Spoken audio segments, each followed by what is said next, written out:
Good evening, everyone. We will officially call this Manvel City Council workshop to order here at 5 p.m. And we are going to head straight into executive session. Manager Dan, please have anyone that needs to join us for that join us, as well as our EDC President, Jason Black. To read this off, City Council will convene into executive session pursuant to Texas Government Code Section 551.087, deliberation regarding economic development negotiation, Texas Government Code Section 551.071, consultation with attorney to discuss the following. Discuss 380 agreement with BCS Capital Group. We will head into executive session here at 5:01 p.m. Thank you.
We are going to keep the executive session open, not closing it at this time.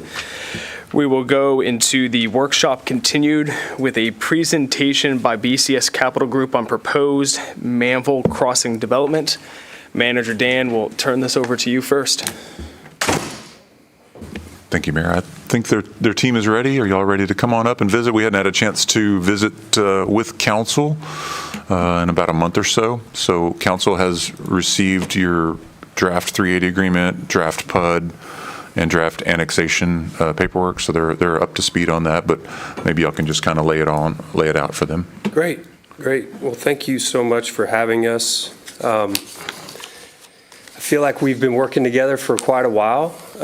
All seem to be going in the right direction, or in a positive direction, I'd say, from a communication standpoint. There's a lot of work, going into this.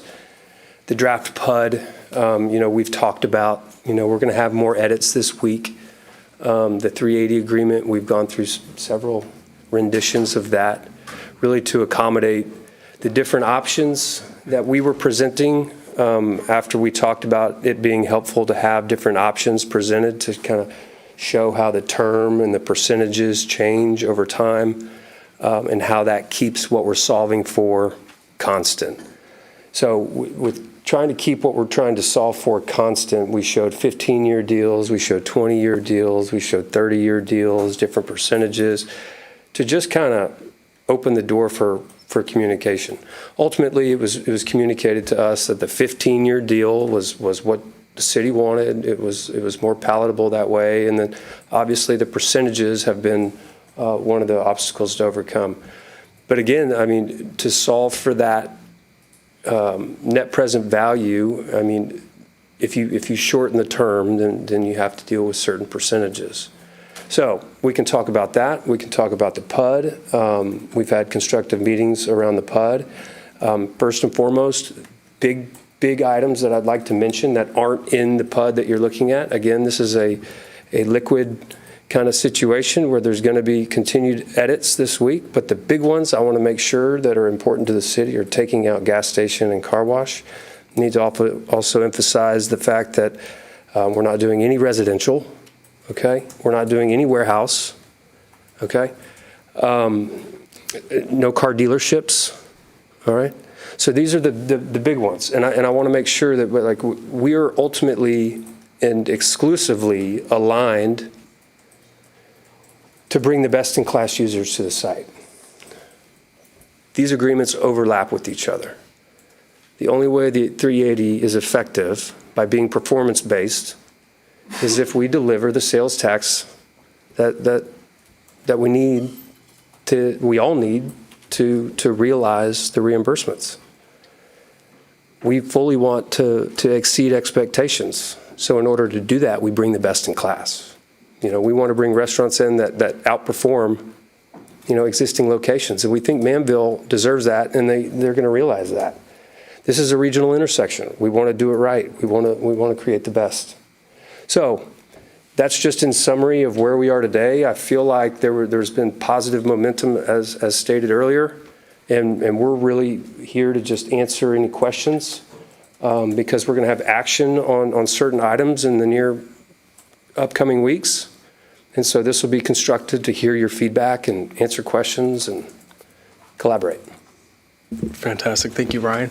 Dan, Joes, anything that you guys would like to share from staff's perspective? I know that we do have some items on the agenda tonight, but due to requirements with PD&Z, we may need to postpone those. Can you guys speak to that a little bit? Sure. So there are three things. So the annexation, the PUD document, and then the 380 document. So all three of those are still moving forward. PD&Z saw the PUD for the first time last Monday. And just quite frankly wanted more time to have a chance to review it, which is appropriate. PUDs are, their own zoning ordinance in and of themselves. That was fine with staff too, because we needed some more time to review it. So we've already had a couple of back and forths on that. So the moral to the story is on the the PUD, we had to change that, I guess, to discussion, right, Bobby? So it's not consideration possible action. It's just a discussion, but it's on our agenda for tonight so that we can discuss it. We can discuss it now or then or both. The annexation, technically, I guess you could still approve the first reading tonight. It's to do with the service agreement, Bobby, is that right? Correct. We haven't finished the service agreement, and then I think the developer would kind of like everything to kind of go at once, because if one thing doesn't happen, I think the other things would probably not be desired to happen. So I think it makes sense to have it go through all at once. Yeah. Joe's, anything else? Just one thing to add is, like, we have the public hearing item for the PUD, and we have recommendation from our city attorney that the public hearing be continued to the next meeting and reopened, so that additional public hearing, whenever we have the action item, we have allowance for that. And Dan, I think you covered everything else. Okay, so question, Dan and Joe's, my understanding is last week, you guys, I know, worked very hard, lots of conversations and collaboration. I'm glad to hear personally about the car washes and gas stations. Appreciate you guys being open to that. We got updated PUD on Friday. Staff's reviewing that right now, so we should expect to hear back from you guys at some point this week, an update onto kind of the fine points of that PUD. Is that correct? That's correct. And I would be getting together with Ian, who's representing Ryan, and group tomorrow to go over the latest version and exchange notes on the markups, rather than having like email back and forth, to make sure we are both working off of the most recent and latest version. And that'll also give some time for them to collaborate, take input from y'all to kind of start marking up the document. So the goal is to start working tomorrow itself, so that at the next PD&Z we have like a version that they can review and come up with a recommendation for y'all to take action next meeting. So if we don't have clarity, PD&Z may not get a clear recommendation from staff, and at that point they may still need more time, but the goal is to start tomorrow itself working with them, so that we have a solid document by the time it goes to PD&Z. Perfect. Thank you, Joes. We'll go down the line here. Councilman Bonner, any comments or questions? None at this time. Okay. Thank you, Councilman. Mayor Pro Tem Lands? Not at this time, thank you. Okay. Councilman Opliger? I don't have anything, Mayor. Okay. Councilwoman? Councilwoman? Councilman? Okay. All right. Well, I don't have necessarily any questions right now. I know we're still waiting on a lot of information. I appreciate the update. I believe that my understanding is we also have some updated 380 proposals. We've been discussing those. We're going to continue the conversations and make sure to get you guys some comments back on that. We had our EDC president, Jason Black, join us, because anything with commercial development, we like to include our EDC, and he offered us very valuable insight, and we appreciate his contribution there. And from some of the conversations that we've had, I'll let you guys know my opinions on some things, and appreciate you guys being open to facilitating those conversations. So thank you for that. Great. Anything else that you guys would like to share for tonight?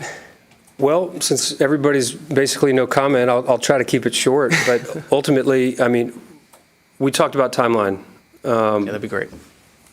If everything goes as planned, and we can confirm utility capacity, service is available as soon as possible, we get through permitting, we could have businesses opening up mid-2027 to late 2027.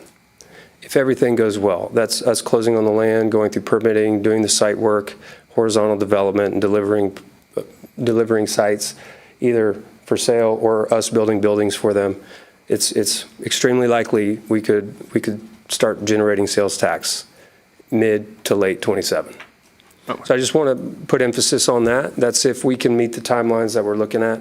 But we've got to be strategic, and we understand that. Protect the project, provide guardrails, tell you what we're not going to do, and focus on the good things and what we are going to do. And so I provided some insight into who we're working with. Those are real users. We're doing deals with them in other markets, okay? And we look forward to bringing them to Manvel. We're going to restrict any restaurants that have existing locations within 2 miles. You know, we've been listening, and we're adapting. So Hope you recognize that, and we appreciate you taking that into consideration. And please, by all means, reach out to me or Jack or James offline if you have any other questions that could be answered offline.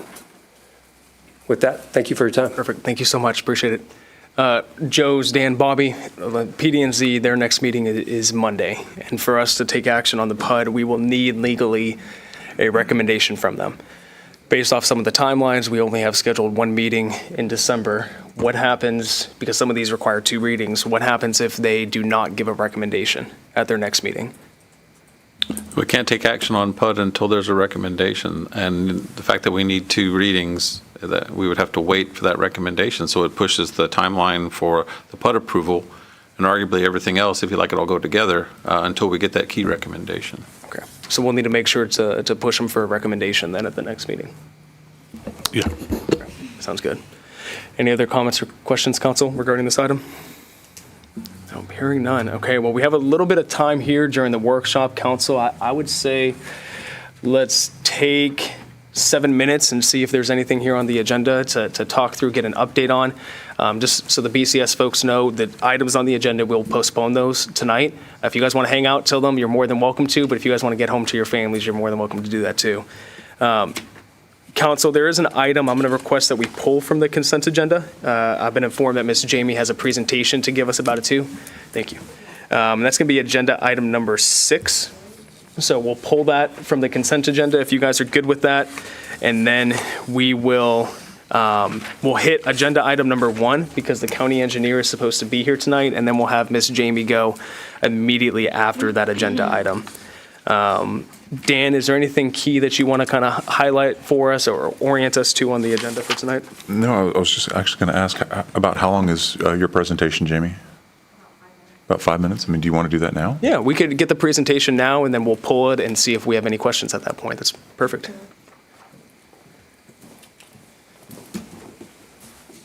Welcome, Jamie. Thank you for being here. Thank you, Mayor. How are you doing tonight? Good. How are you guys? Well, thank you for letting me give this presentation about this grant. So the grant is a UWASI SHSP grant. We wrote it for a little over $300,000 for a CCTV system for the city. Okay, that's not going to work. Awesome. So really the purpose was when I did my risk assessment and during the OM budget that we saw that we needed situational awareness throughout the city. As we continue to grow our risk assessments, just to have awareness with what is going on through the city without putting our responders at risk. Also during the weather event or whatever the case may be, we can actually see things in real time. So this grant came up for the opportunity to do that. So my purpose for this grant was to enhance local preparedness, situational awareness, and coordinate emergency response related to terrorism, border-related threats, and major incidents, and provide responders with the ability to search recording to visual attributes only. So it's not biometric, it's not facial identification, it's purely like, was there like a white van? And it'll search and see if there was anything for a white van. It's very basic. Like I already said, it excludes capabilities of the biometrics, facial recognition, and the city retains the full custody of that database. Access is restricted, it's logged, and it's audible in accordance with all state and federal regulations. We're the custodians of it. Limited access will be with OEM and law enforcement personnel. There's no direct feed or automatic sharing with DHS, ICE, or federal agencies. When I mean direct feed, I mean that they can't just log on and look at real time with our data. Do they have access to the recordings? Yes, just like anything else that they have, they do have access to it. Same with our regional partners. A lot of times when, I'm speaking on law enforcement here a little bit, but a lot of times if they're doing an investigation, they'll ask, hey, do you have this video or such evidence? And then they go through the process to obtain it. It'll be the same way with the security, the CCTV system. So if something is obtained that would possibly be useful for them, they can have the legal rights to obtain it. Access is role-based, logged, and audible. It will be secure and meet the CJIS compliant servers with encryption and multi-factor identification. All retrievals and exports are thoroughly documented for audited. So if anybody logs onto the system, we're able to see who logged in, did they have a right to log in, what they viewed, why they view it. So we can go through an audit system to make sure that they had the right to be there. The benefits is real-time situational awareness for police, fire, EMS, emergency management. We're able to locate things, possibly quickly use it for missing persons. If we saw them at certain times, we can go through it and see if we can find them. Traffic collisions, severe weather impacts, and a multi-agent coordination. Community protection, safeguard critical infrastructure, schools, parks, public facilities, determine criminal activity through a visible public safety presence, and provide objective evidence for investigations. This is through UASI and the COG system. So anytime you use federal government, that's the big thing, is that we share data and we share it together. And that is also with the Fusion Center. Transparency, I already talked about that. We'll be completely transparent about the audits, who has access to it, who doesn't have access to it, and have quarterly oversight reports for it. And as we grow, it is a community asset for us. It helps with safe business, criminal activity, and ensuring that we have a good situational awareness with what's going on. So I know one of the questions that was brought forth was, do we have a right to put cameras up in the city? And per Texas Government Code, chapters 418 and 421, those are the emergency management side. For anything with Homeland Security, making sure that we have situational awareness or anything to protect against hazards, we can do that. And the Homeland Security Act of 2002 implements the public safety technologies, including fixed cameras in public areas for emergency management and Homeland Security. One thing I want to talk about is the no expectation of privacy. We're talking streets, sidewalks, intersections, parks, parking lots, public buildings, building exteriors, public of right-of-ways. We're not talking about looking in people's homes, their backyards. That's your right of privacy, right? We're talking about the areas that have no expectation of privacy. And there's multiple cases that went to trial in Texas also about the privacy, and this is what they define as no expectation of privacy. So it is a highly competitive grant. Funding's not guaranteed. This will be our first go at it, we'll see. And I've already talked about the strategic opportunity that I mentioned before during budget, that this was an opportunity. So it's 100% funded. There's no match for it. Our long-term sustainability of this program, as of right now, of course, it depends on who goes to RFQ, bids, what company that we would pick if we are awarded the grant. At this time, from my research and the couple companies that we are interested in, it would be about a $10,000 yearly upkeep for the Wi-Fi, web, security of those camera systems, and that will be split between OEM and police department. Questions? Thank you so much for this presentation. You coming prepared with that, I know answered a lot of questions for me. I'm definitely going to have some more once Sure. we get to the agenda item, but thank you for being proactive and being prepared. It's extremely helpful.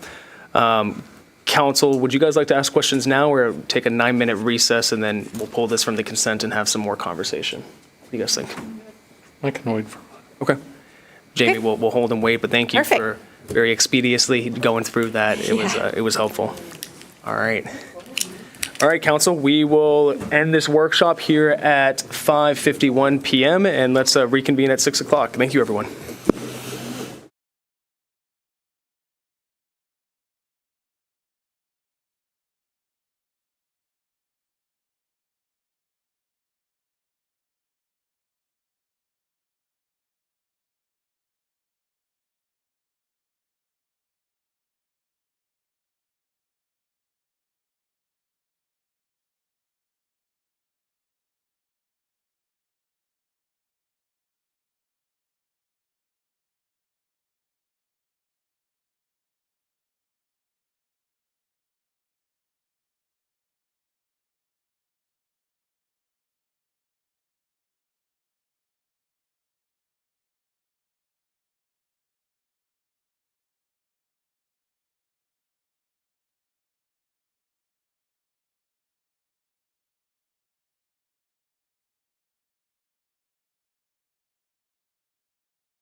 All right, council will step into the regular meeting here at 6:05 p.m. We have 7 of 7 members present tonight, and Councilman Keith Bonner is going to lead us in the invocation. Councilman?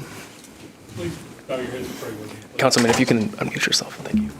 Please bow your heads. Heavenly Father, we come before you tonight thankful for a nation that allows us to join together as a group.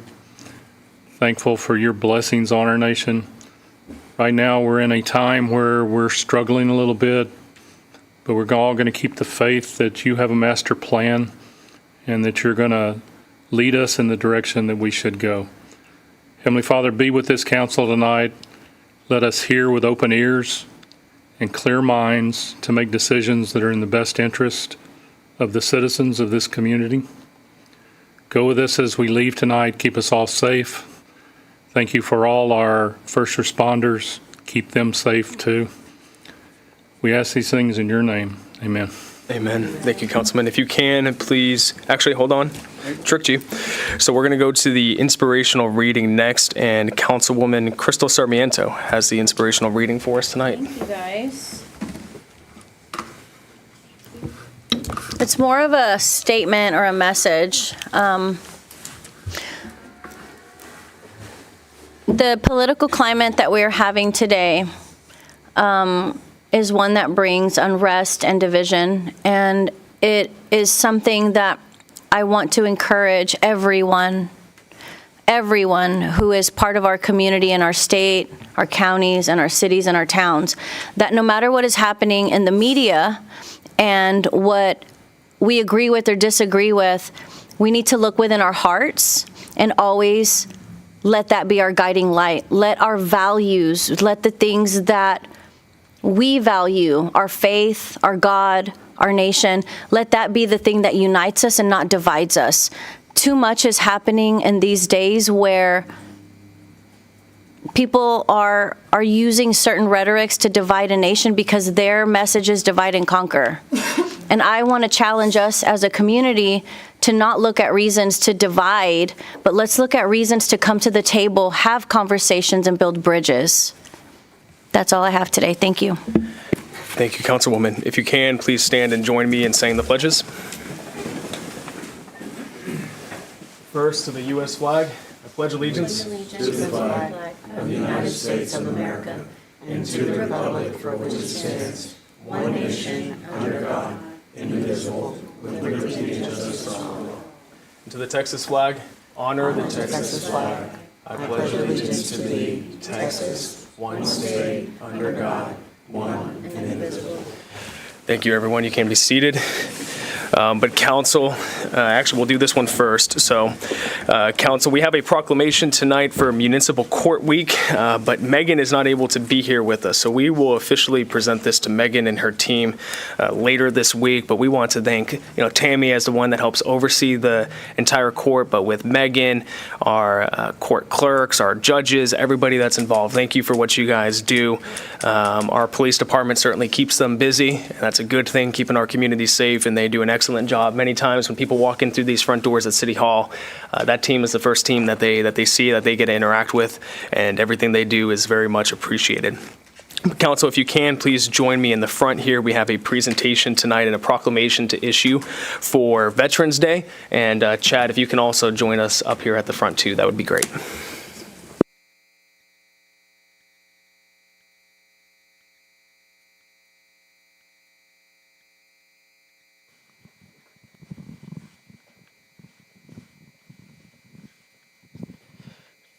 So tonight we have 2 proclamations to issue, but they are both for Veterans Day. Harry, if you can come stand up here. Chad, stand right here.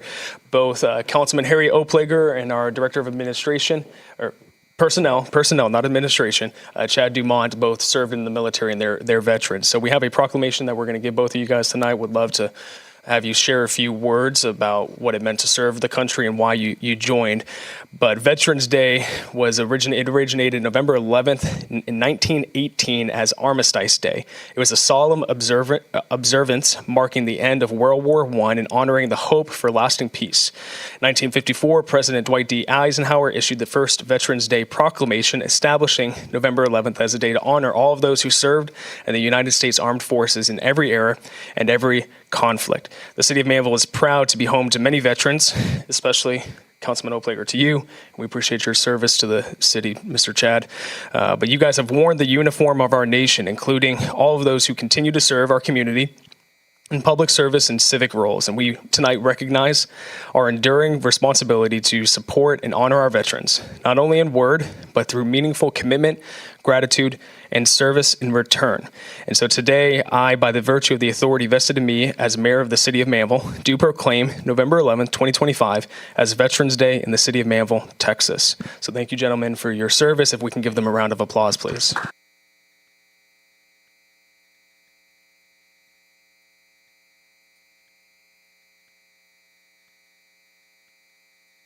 Councilman, if you could say a few words for us. I joined the Army 50 plus years ago, little kid, 18-year-old kid, thinking I was going to capture the world.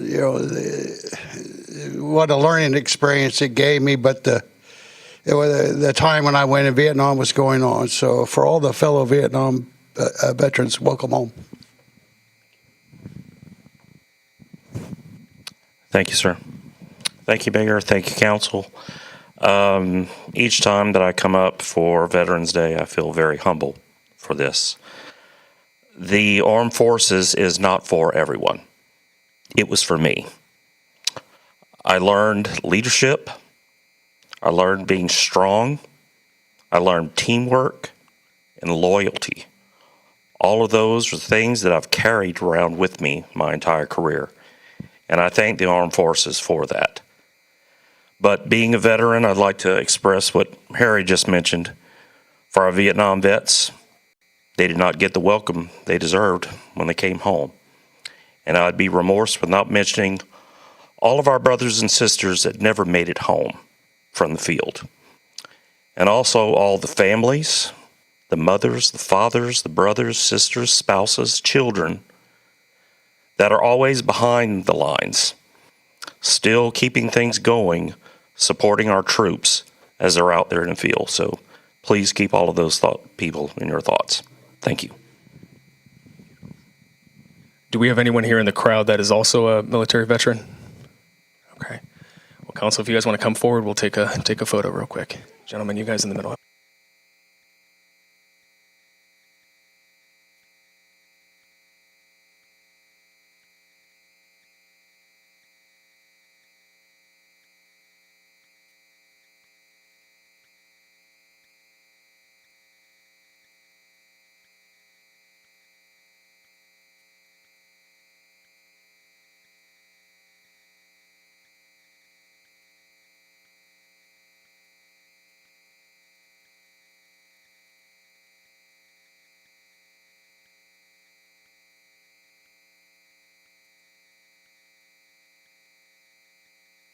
Thank you, Mayor. That's very nice. Of course. All right, thank you, everyone. So we have 2 public hearings tonight. We will do the first one here, and we have a staff presentation on the public hearing. And just as a call out here, Mr. Edgar Ruiz, he is not able to be here tonight, but we thank him for his 5 years of service to the city. Joes, what do you have for us here on this first public hearing item? This is a public hearing, a required public hearing for an annexation request for an approximate 47.3156 acres of land. There are 3 components to it. This is the same property that was discussed as part of our workshop. This acreage is being proposed to be annexed into the city limits and subsequently to be developed for a commercial retail center. There's also a potential 380 agreement that the applicant is seeking. this particular property is also being considered for PUD zoning district designation upon annexation. So that'll be the next public hearing item that we have.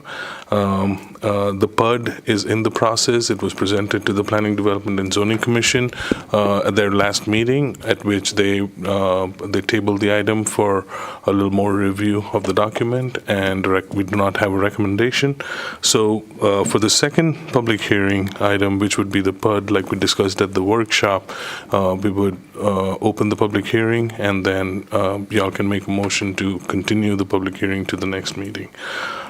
Staff is in conversation with the applicant about the PUD. We provided them with some staff input and also input that we've received from previous workshop and other meetings that we've had with council members and PD&Z members, and they are working on that PUD document. So they've also made it clear that the final action on the annexation 380 agreement and the PUD should happen at the same meeting or at the same time, because everything is dependent on each other. So with that, I would conclude. If you all have any questions, we're here to answer, or when we get to the action item, we can take care of it. Perfect. Thank you, Jose. I'll read off this public hearing, open it up to anybody wishing to speak on the public hearing. Please raise your hand. We'll have you come forward, and then council, once we do that, we will make a motion just to, would it be proper to do a motion for continuation or a motion to postpone to our next meeting? I think you open it and continue it. It's not actually postponing the item. We're doing the item. We will take any comment, but we're also going to slide the public hearing to the next meeting and continue it there. Perfect. That works. Thank you, Bobby. So to read this public hearing, this is to hear input from the public regarding the intention of the city of Manvel, Texas to annex certain territory being approximate 47.3156 acres of land proposed for annexation into the city of Manvel city limits and subsequent development as a retail center located at the northwest corner of State Highway 6 and Kirby Drive intersection, containing 34.2791 acre tract and an 11.3999 acre tract separated by a 40-foot right-of-way, unimproved right-of-way situated in the HT&B Railroad Company Survey, Section 71, abstract to 291, Brazoria County, Texas, and a 1.6366 acre tract being a portion of Lot 29 of Immigration Land Company, subdivision of Iowa Colony, HT&B Railroad Company, Survey Number 71, also referred to as the Immigration Land Company, subdivision of Section 71, H.T and BRR Company Survey, Abstract 291, Brazoria County, Texas. Do the first call for anybody wishing to speak on the subject of this public hearing. Second call. Third call. Okay, council, I'll make a motion to continue this public hearing until our next scheduled council meeting. Do I have a regularly scheduled council meeting? Do I have a second? We get a second from Councilman Bonner. All those in favor? All those opposed? Motion passes unanimously 7-0. Next public hearing. Jose, do you have an update for us on this one? Or is it the same update as what you just gave us? It's the same. Same update. The second one is the PUD. Perfect. So we'll do the same. Repeat here. To hear input from the public regarding an ordinance of the City of Manvel, Texas to establish a planned unit development zoning district and adopting a PUD document providing for zoning and development related to provisions and requirements in accordance with Section 77-79A of City of Manvel zoning ordinance for an approximate 47.3156 acres of land proposed for annexation into City of Manvel city limits and subsequent development as a retail center located at the northwest corner of State Highway 6 and Kirby Drive intersections and containing a 34.2791 acre tract and a 11.3999 acre tract separated by a 40-foot right-of-way. Unimproved right-of-way situated in HT&B Railroad Company Survey Section 71 and Abstract Number 291, Brazoria County, Texas, and a 1.6366 acre tract being a portion of Lot 29 of Immigration Land Company subdivision of Iowa Colony, HT&B Railroad Company Survey Number 71, also referred to as Immigration Land Company subdivision of Section 71, HT&B RR Company Survey, Abstract 291, Brazoria County, Texas, providing for the amendment of the city's official zoning map, providing a penalty in an amount not to exceed $2,000 for each day of violation of any provision hereof. Now, while I breathe, we will do the first call for anybody wishing to speak on the subject of this public hearing. Second call. Third call. Council, I'll make a motion to continue this public hearing to our next regularly scheduled council meeting. Do I have a second? We have a second from Mayor Pro Tem Lands. All those in favor? All those opposed? Motion passes unanimously, 7-0. Okay. Okay, moving on now to the public comments card. We have 2 submitted. We have the Mayor of Pearland here tonight, Mayor Kevin Cole. Sir, if you could please come forward, state your name and address for the record. You have 3 minutes, and you'll have that time on the monitors here for you. Thank you for being here tonight, sir. Very good, thank you. Hopefully you can hear me well. Good evening, Mayor, council members, members of the city staff. Kevin Cole, 3808 Houston Lake Drive, Pearland, Texas, 77581.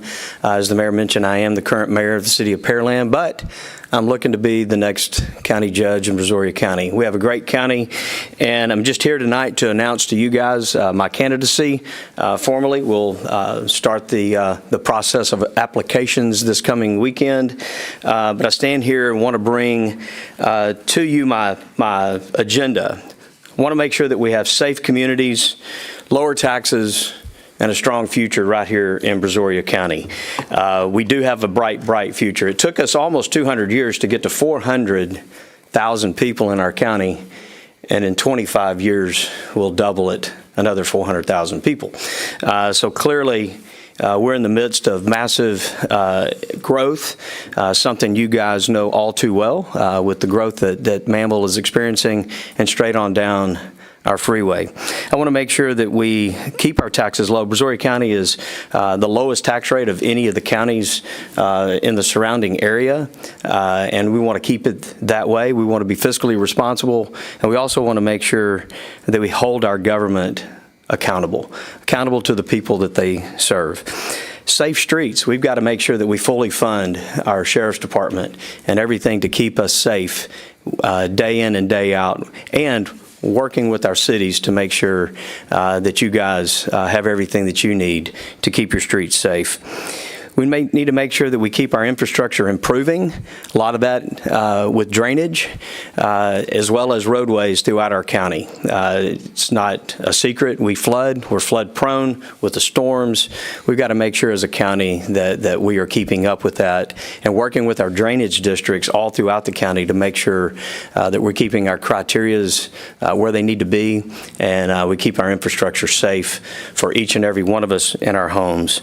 And then last but not least, making sure that we have open, honest, and transparent government, making sure that everything we can possibly do to make sure that the public can see everything that our government is doing.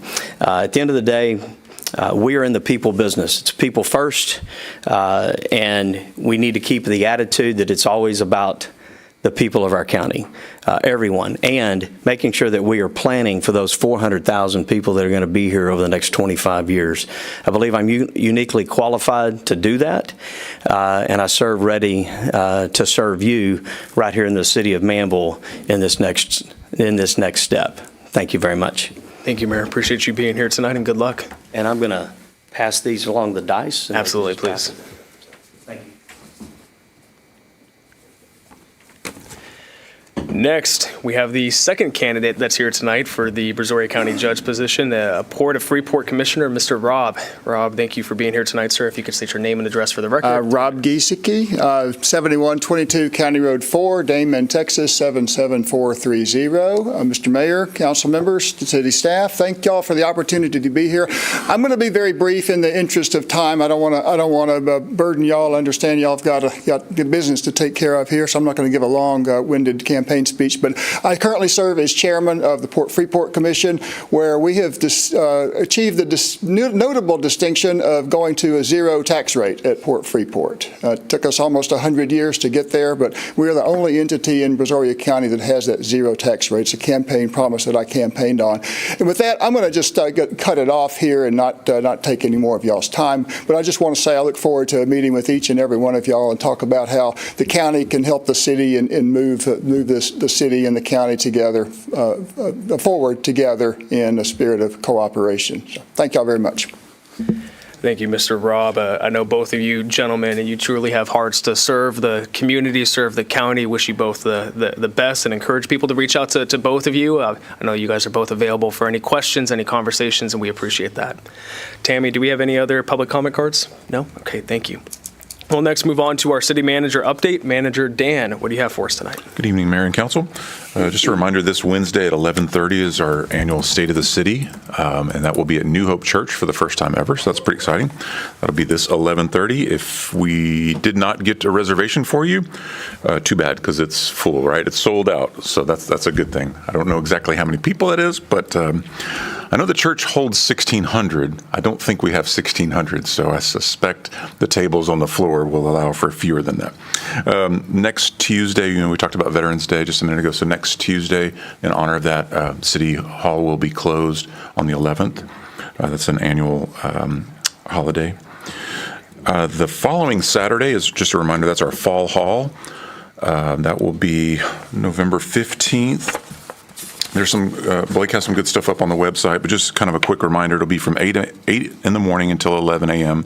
at EC Mason again. Any resident from Manvel can drop off brush and limbs, lawn clippings, appliances without Freon, furniture, metal, wood, plastic, electronics without batteries, but not hazardous waste, tires, paint. Sorry, Mayor Pro Tem. Batteries, appliances with Freon, electronics with batteries, concrete, rocks, dirt, liquids, and pool chemicals. So that's going to be Saturday, November 15th. The next thing, I'm going to temporarily turn the mic over to Chief and then to Joe's. Chief has some exciting promotions that he wants to talk about. Good evening, Mayor and Council. Ever since we opened up the positions that were approved for this year's budget, we've been inundated with applications to the point where we finally just had to cut it off to start just cutting to the chase and find out who we're going to appoint. Our community relations officer, Rochelle, she got tired of me. I was sending her probably 10 to 15 applications a day for all these positions. So it's been real. It was one of those good things to have. So we were able to really find some good candidates for these positions. But we've already started making some moves within the department for our detention officer, our detention supervisor. We reclassified one of our patrol sergeants as our detention supervisor. He's been working now, this will be his second week. He started actually last week to start getting the detention facility fully up and running. There's still some things we had to get done, some logistics we had to work out to do that. To backfill his spot, so it doesn't seem like that we're just making everybody a supervisor, we had to backfill his spot as patrol sergeant, and we promoted one of our corporals, William Duncan, to patrol sergeant. And then we had a patrol officer, Eric Moman, that we promoted to Corporal Duncan's spot to a patrol corporal's position. So we have currently made those positions effective at the beginning of this pay period, which was Saturday. So they started their new roles today, basically on their new shift, which came up today. We have several candidates that we are looking at currently for our vacant patrol spots that we are in the background process or starting the background process. For the detention officers, we have several that we're starting background process for. We have a couple more interviews for our records clerk. We have some that we've identified that would fill that role very well. And we've also reclassified Dorothy, our current records clerk, to a records manager. That's something that we have to do based off of some policy changes and some law changes that we've had to make within the department.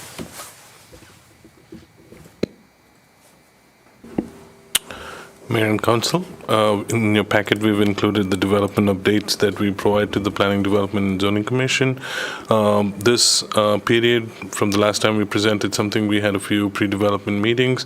A couple of them were like follow-up meetings from previous discussions, like there's a group that was proposing like an outdoor sports and family fun type of use on Highway 6, where we have the Manvel mattress store. And then we also had one of our industrial facility, they are closing their facility, and so we had some meetings to discuss how exactly they need to proceed with that, all the demolition and whatnot they need to do. Then we had one group that was in discussion for an auto repair place on Large Avenue in front of the school, at that intersection, School Road and Large.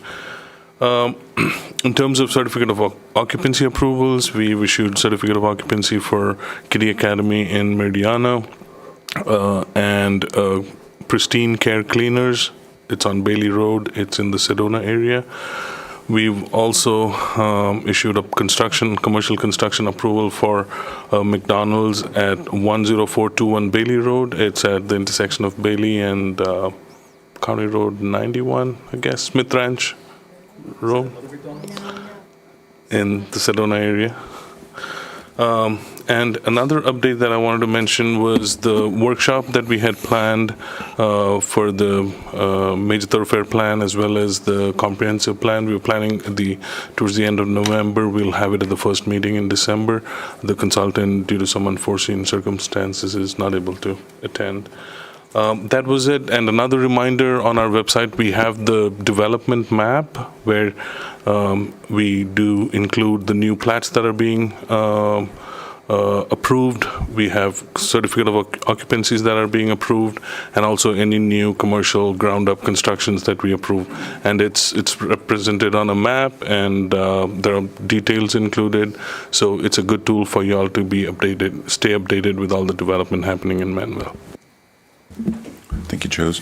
And just the last two things I wanted to let council know, our operational efficiency audit started in earnest today, thanks to Pearland. It was a good reference over there, it seems like. So I think they're anticipating about 32 hours of interviews this week and next week with not only the directors, but certain managers and then folks within the organization too. So it's pretty exciting that they got started already on that. And then the last one, the City Hall expansion and Heritage Park, the bid opening. If you recall, that was supposed to be last week on the 29th. And at the deadline of when we can receive questions, somebody submitted literally 40 questions. So we talked it over with the project architect and thought it would be better to just postpone one more week to do the bid opening, just to make sure that, if there were still questions, we'd rather have them, with the sharpest of pencils rather than add something to it and, get numbers that weren't appropriate. So anyway, that bid opening will now be this Thursday at 11 a.m. in this room. That's all. Perfect. Thank you, Manager Dan. Thank you, Jose. And Chief, congratulations on those promotions and those updates. That's very, very excited for you guys.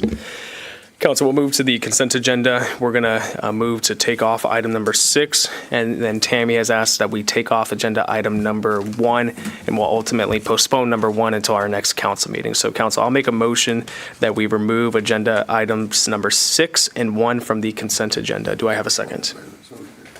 Item 1 is Acceptance. Yeah, so the minutes, there needs to be some corrections in the minutes before we adopt those, and we'll get that reflected for our next meeting. Yep. Do I have a second for the motion? I'll second. We have a second from Councilwoman Sarmiento. All those in favor? All those opposed? Motion passes unanimously 7-0. Council, any comments or questions on the consent agenda as amended? Hearing none, do I have a motion for the consent agenda as amended? Make a motion for the consent agenda as amended. We have a motion from Councilwoman Sarmiento. Do I have a second? I'll second. We'll give the second to Councilwoman Roby Robinson. All those in favor? All those opposed, motion passes unanimously, 7-0. Council, let's take quick action on the meeting minutes, and then we'll go to agenda item number 1, and then we'll go to the grant application item. So, Council, I'll make a motion to postpone the acceptance of the meeting minutes to date. Do I have a second? We have a second from Councilman Bonner. All those in favor of postponing? Motion passes unanimously, 7-0. Thank you, everyone. We will now move up. I know we're kind of shifting and moving here, y'all. So we're going to move up regular agenda item number 1. We do have our county engineer that's here tonight, as well as the North Service Center, the machine behind that keeps it going. So I'm going to read this off. Manager Dan will let you introduce the topic, and then Mr. Matt Hanks will have you come forward. So this is a status update by the county engineer, Matt Hanks, on the interlocal agreement project request summary fiscal year 25. Dan? Thank you, Mayor. Mayor and Council, and for some of y'all, you might not have had a chance to meet our county engineer. So we're trying to do this about once a year, where he just kind of comes and has a quick visit, just so we remember what he looks like, and all that kind of good stuff. They're very, very busy. Brazoria County is huge, but they are quick to remember Manvel. So we have, every year we have an interlocal agreement with the county where they help us out with some road projects. In fact, one of those this past year, actually 2 years ago, was Dogwood. If you haven't been down Dogwood lately, you'll see that Matt specifically wasn't really pleased with the work that was done, quite frankly. And so he and I wrote it together a few months ago, and he said, I want to redo this one. And he did. He sent a team to come back and redo it, and we were very, very appreciative. So, Matt, if you let me, I'll just keep talking, so you better come up. Thank you. I'm Matt Hanks. I'm the county engineer. And I really actually appreciate the opportunity to come here and speak to y'all about some of the things that I'm going to talk about, because this is actually the first time I've talked about some of this publicly. So to get started, and before I give you all the update on where we're going to be at on the 2025 interlocal roads, since we're running a little late on doing those projects, I got to give you a little backstory. And I know Dan mentioned them, but Robbie Franks is here with me. He is our new superintendent at the North Service Center. He has been the superintendent for approximately 3 months.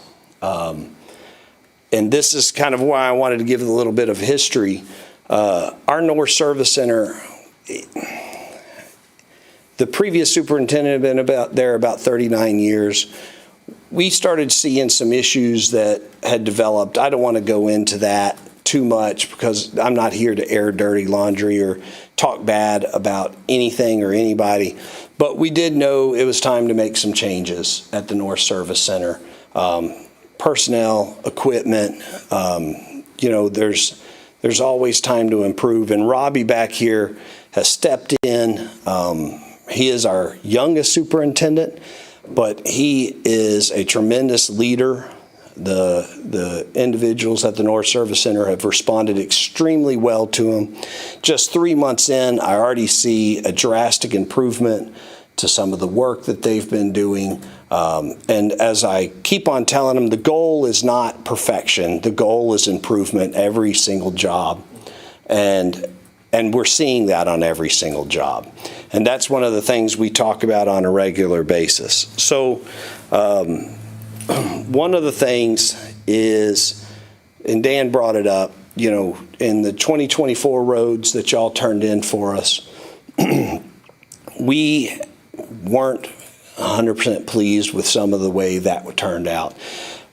We repaved Dogwood, we milled and repaved Dogwood at the county expense to do that because it wasn't what we expected it to be.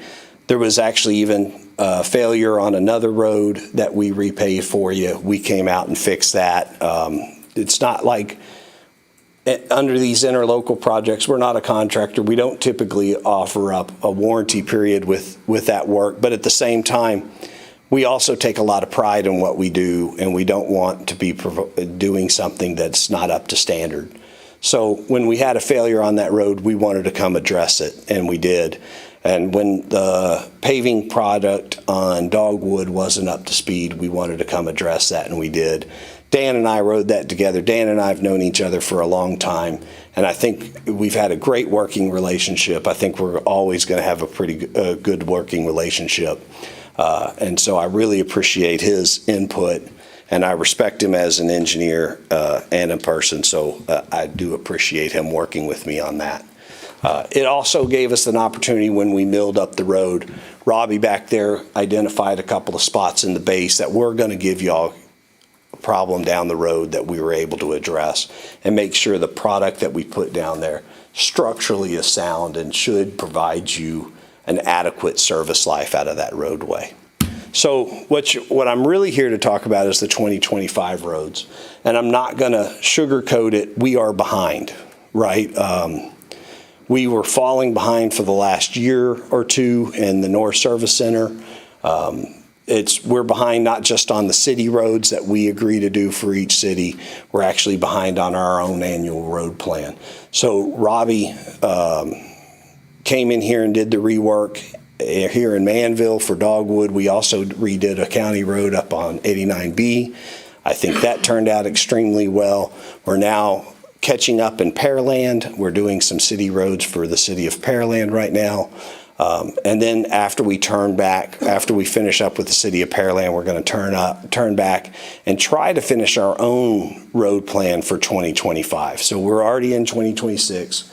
We know that, but we are having to catch up even on our own road plan. So we're going to finish up that road plan, and then we're going to come back and do some of the 2025 roads that we have on the list for you guys. And we know y'all are going to turn in a 2026 road package, or at least I assume y'all are, pretty soon if y'all haven't already submitted that to us. And we realize that, but we are working our way out of a hole, a schedule deficit. And we are showing a lot of progress. The tons of asphalt Robbie's putting down has been picking up ever since we did get our new paver in about 2 months ago. Learning that machine, it's more advanced than any paving machine we've ever had in the county. It does a fantastic job, but it speaks a different language. So we're learning that language. But the amount of asphalt these guys are putting down, every job's picking up as far as the amount of asphalt per day. So I do see that we're digging ourselves out of that schedule hole, and we have a plan on putting it together that Robbie and I worked through about a month and a half ago, and we kind of keep up with that and track that and see how we're doing it. Are we keeping pace on that plan? And I think we're keeping pace on that plan. I think we're actually improving on that plan. So I feel pretty good. When will we be back here? I'm not going to sugarcoat it. I don't see us getting around to the 2025 roads until probably spring next year, maybe as late as summer next year. But I don't want to come in here and overpromise and underdeliver. So that's why I'm telling you it's probably going to be spring/summer next year before we get back here and work on those 2025 roads. And depending on what gets submitted for 2026, we'll see if we can schedule those together. It'll just depend on where we're at in our own road plan. So.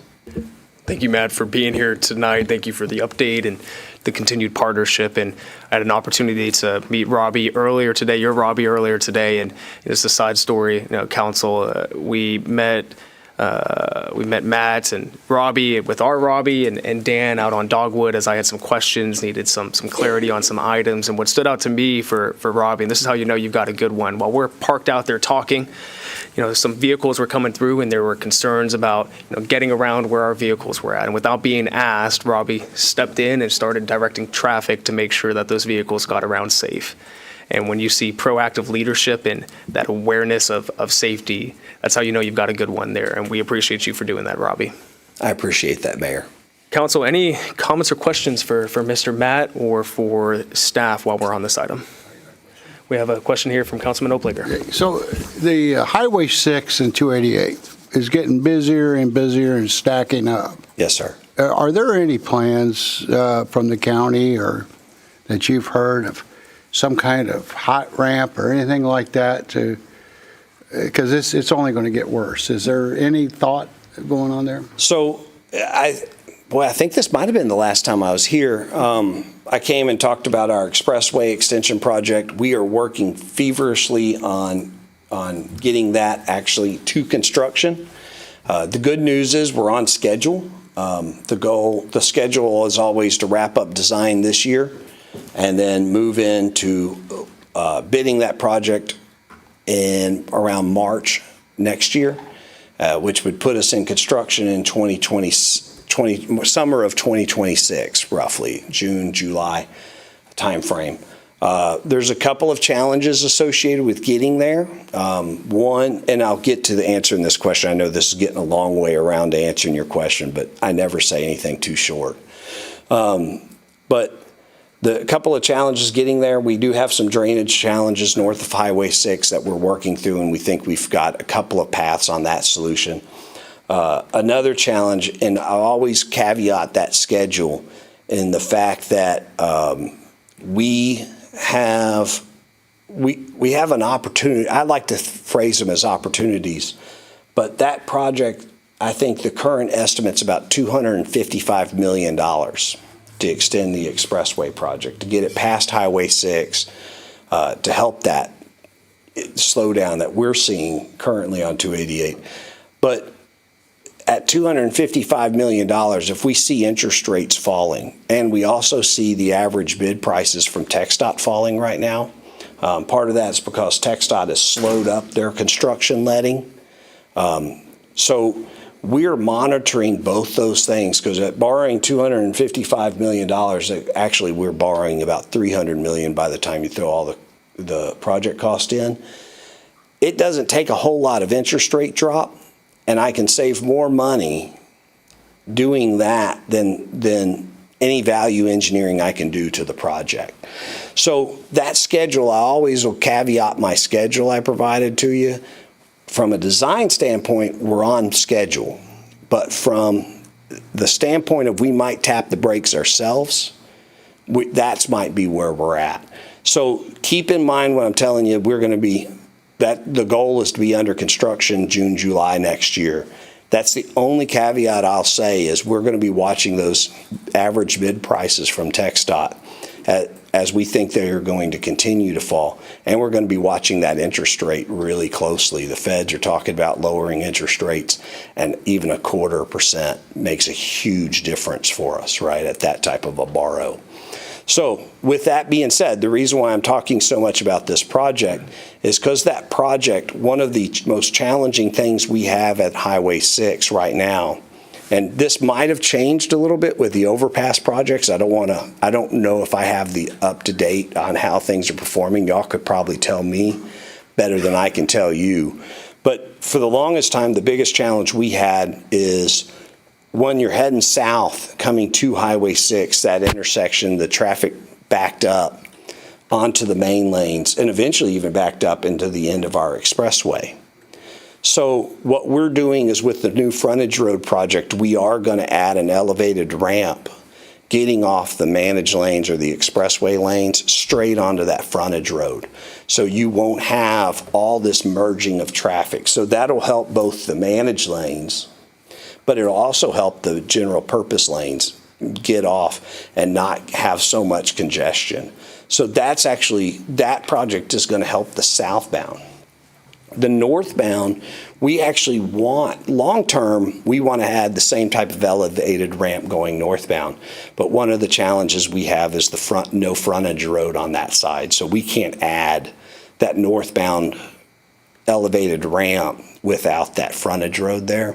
So one of the things, I don't want to say, hey, as soon as that frontage road there, we'll build the elevated ramp, but that's kind of one of those commitments that as the county engineer, if I had my choice, when we do get that frontage road on the northbound side of 288, we'll come back as a toll road authority and add that elevated ramp straight from the feeder road over to the managed lane. And once again, that takes away that additional traffic from getting on the general purpose and trying to weave over to get to a slip ramp, which only causes more congestion.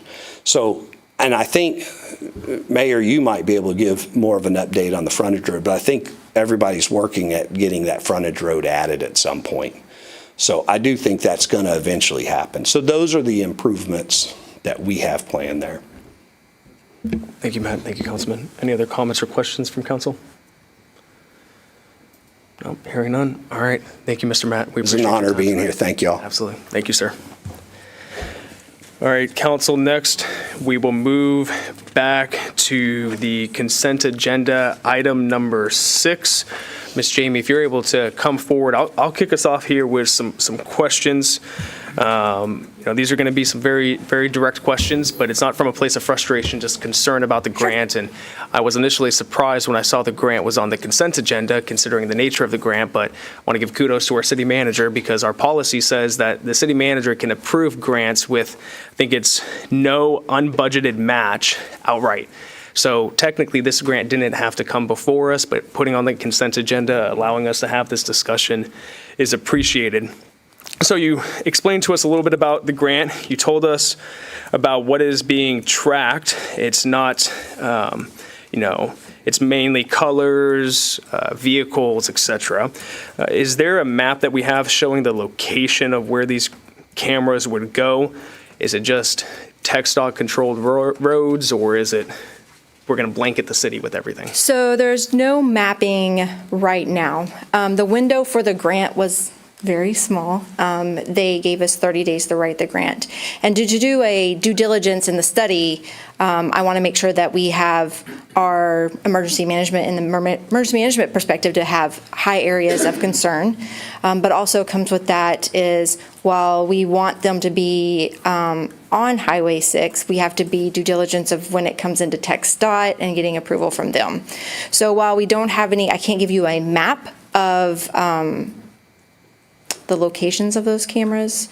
I do know at this time there's none planned to go directly into residential neighborhoods. Okay.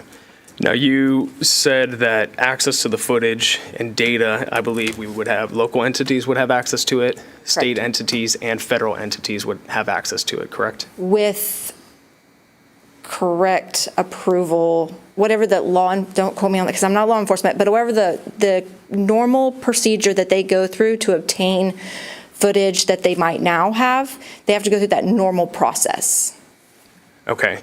So speaking to that, because I know it says here that this is being done with ICE and DPS. Correct. So ICE would have access not to live feeds, but they would have it to the stored video. And that also, it states that this data is going to go to regional fusion centers. It has the potential. So if a fusion center asks us if we have any information or if we can view something, then we would give them, with appropriate documentation, the ability to see the. Okay. And so what would be that process that they would have to go through to request access to our data? I would have to defer to Chief because I don't know what the normal law enforcement goes through for that data. So let's say ICE wants to use it because that's what this resolution stipulates. How would ICE have access to our stored data? That would be something I'd have to get back to you on because this is a new concept that I haven't really researched on that yet. Normally, any of our information systems that we have, they would just submit a request to the department to get it. But for this type of system, I can't answer that question yet. I'd have to get that answer to you. Okay. I will say it's not. It can be saved up to 90 days. Most of ours is 30 days, unless there is a criminal investigation. But it's a rolling system, so at 31 days it records over. When you're like the ICE and DHS, they're not coming. It's not like a blanket, hey, give me all 30 days of all. They're looking for something specific. There's a reason why. They're either looking for a person, a car. The same thing as when we do criminal investigations. It's the same thing if they're looking for a license plate reader or whatever the case may be, or if they subpoena your Ring cameras at your home. It would be that same process, that same access. You would think that would be the case, but ICE is throwing out all of their norms. You are with correct. Doing racial profiling and pulling over people based off of their location or the way that they look, violating department policies and holding illegal immigrants in unsafe and unsanitary conditions. So while I would agree with you before these last few months, that's not by any means the case now. You answered my question about how long the data would be stored. Under what security protocols would it be stored? It's the same thing that we go through that currently the PD has, which is this CIGC encrypted, which meets the federal regulations, the highest standard for the secure data, the same thing that we have for CAD and all the other data that they maintain at the police department. Okay, awesome. We're going to be using a vendor, third party Yes. for this, but we haven't picked out who that is yet. No, So it'll we go to don't bid. know how they host their data, what they do with it, if they use AWS or... Correct. It will be, there are certain guidelines that it has to meet, obviously, so it'll be encrypted and secure, and they will have to go through that process. And when we write the bid, to make sure that those regulations are extremely stringent and secure, and that it's not going to be used for anything other than what it is. Okay. You answered my question that I had about the audit trails being available on a quarterly basis, which is good to hear. Considering what I just mentioned about ICE and their practices recently, do we have any written assurances that they're not going to use this data to perpetuate racial profiling or discriminatory practices in our city? As much as we would like it, we're not going to get it. Okay. Chief, do we have any documented incidents, data, or threat assessments to show the need for a citywide surveillance system? We don't have anything as of yet. I think we're focusing in a different direction. This system is primarily what we're looking for is for our emergency management, for recovery, for assessments of damage during a potential incident. We're not focusing this on enforcement action through ICE or the federal government or anything such as that. It's the city of Freeport has had this system ever since 9/11, back 2001. And they have that for their home. They got that through a Homeland Security grant specifically for threats to the port. We don't particularly per se have that threat, but it's more on the emergency management side of being able to see what's out there before we put bodies out into the field, if that makes sense. That does. Thank you, Chief. You know, the concerns that I have with this is not the emergency management side. Sure. It's not. I can fully get behind it and justify a need for that. You know, you want to see if there's an accident, what's going on there. You want to see if there's a hurricane that's coming through, what's the damage look like in the city. But you know, when we pride ourselves, and one of our core values is transparency, you know, trying to explain to citizens that this is not mass surveillance and that ICE and DPS are not going to misuse this is a tough ask, and I couldn't stand behind that. And you know, I appreciate the intent behind it. I think we've shown that we support law enforcement. We want to give you guys the technology because that criminals are using more and more advanced technological schemes to do what they want to do and inflict harm on communities. So we want to match that. But for me, you know, just because we can do something doesn't mean that we should do something. And public safety should never come at the cost of personal privacy or community trust. And that's why this one was a tough one for me. And I can see the pros for it, but I can very much see the cons for it. And I still have some, not questions that you would be able to answer, but just some hesitation inside. I'm going to vote no for this tonight, but it's not because I don't want to give you the tools. There's just concerns with what other agencies are going to do with this data, especially once it gets into regional fusion centers. So you answered my questions great. I really appreciate that. Thank you, Jamie. Council, comments, questions? I have questions. Okay, well, we got a few here, so we'll go start right this time. We'll go Councilwoman Sarmiento, then we'll go Councilman Oplager, and then we'll go Mayor Pro Tem Lands. So, Councilwoman? Thank you. Bless you. What cities surround us already have this? Most cities already have some sort of CCTV system. Pearland, Houston. It's very common, actually, to have some sort of, not surveillance, but a camera system within the city. Okay, so are these cameras intended to be utilized kind of like TransStar, where they have their CCTV on highways and you can access real time if there's a fatality on the freeway at the exit, instead of saying, we don't know what it looks like, we've got to drive over there and get somebody on the scene? Okay. So if I'm looking at this from a public safety standpoint, I want to know more of that. I need to know how this is going to benefit, because my inclination is more of the more cameras we have, the more we turn into London and China, and they're just watching everything we do. I already have my Ring camera spying on me, my phone, my refrigerator, and my TV. And it's like my car is probably spying on me at this point. It's German, though, not Chinese. So no offense to anybody who drives whatever. However, that's really where I'm going with that is I have reservations on having cameras everywhere already. Mm-hmm. But I can get behind it if it means that we don't have eyes on Highway 6 and we have incidents of car accidents. It's a safety issue for me. So that's where I want to hear more data and more specifics for it like that. Now, the mayor made some comments about ICE and immigration enforcement, customs and enforcement, having access to that. I don't know if not having it is helpful, right? Because ICE is doing their job should be picking up criminals. Now, what they do beyond that in a year from now, 2 years from that, I don't know that we're at a position to decide what they do with it and when they request information. If they don't request it from us, they're going to request it from someone else. But the way I look at it is if it is a safety issue and it's going to help public safety, then it's definitely something we need to look at. So do you have any information from that side or Chief to speak to that? I do. So one thing to remember when you're writing grants, it's about finding a grant that will meet the needs. And when you come to emergency management, you only have hazard mitigation. Okay. And then you go into these different types of grants like UWASI and stuff like that. So when it's tied to federal money, there's always the terms. Of course. That they want to be used, the buzzwords, correct? By putting this system in place, it gives us eyes. So when we're in the operating, or hope we're not in the operating room, in the emergency operations center, that we have the camera system up there and we can see, oh, it's flooded here.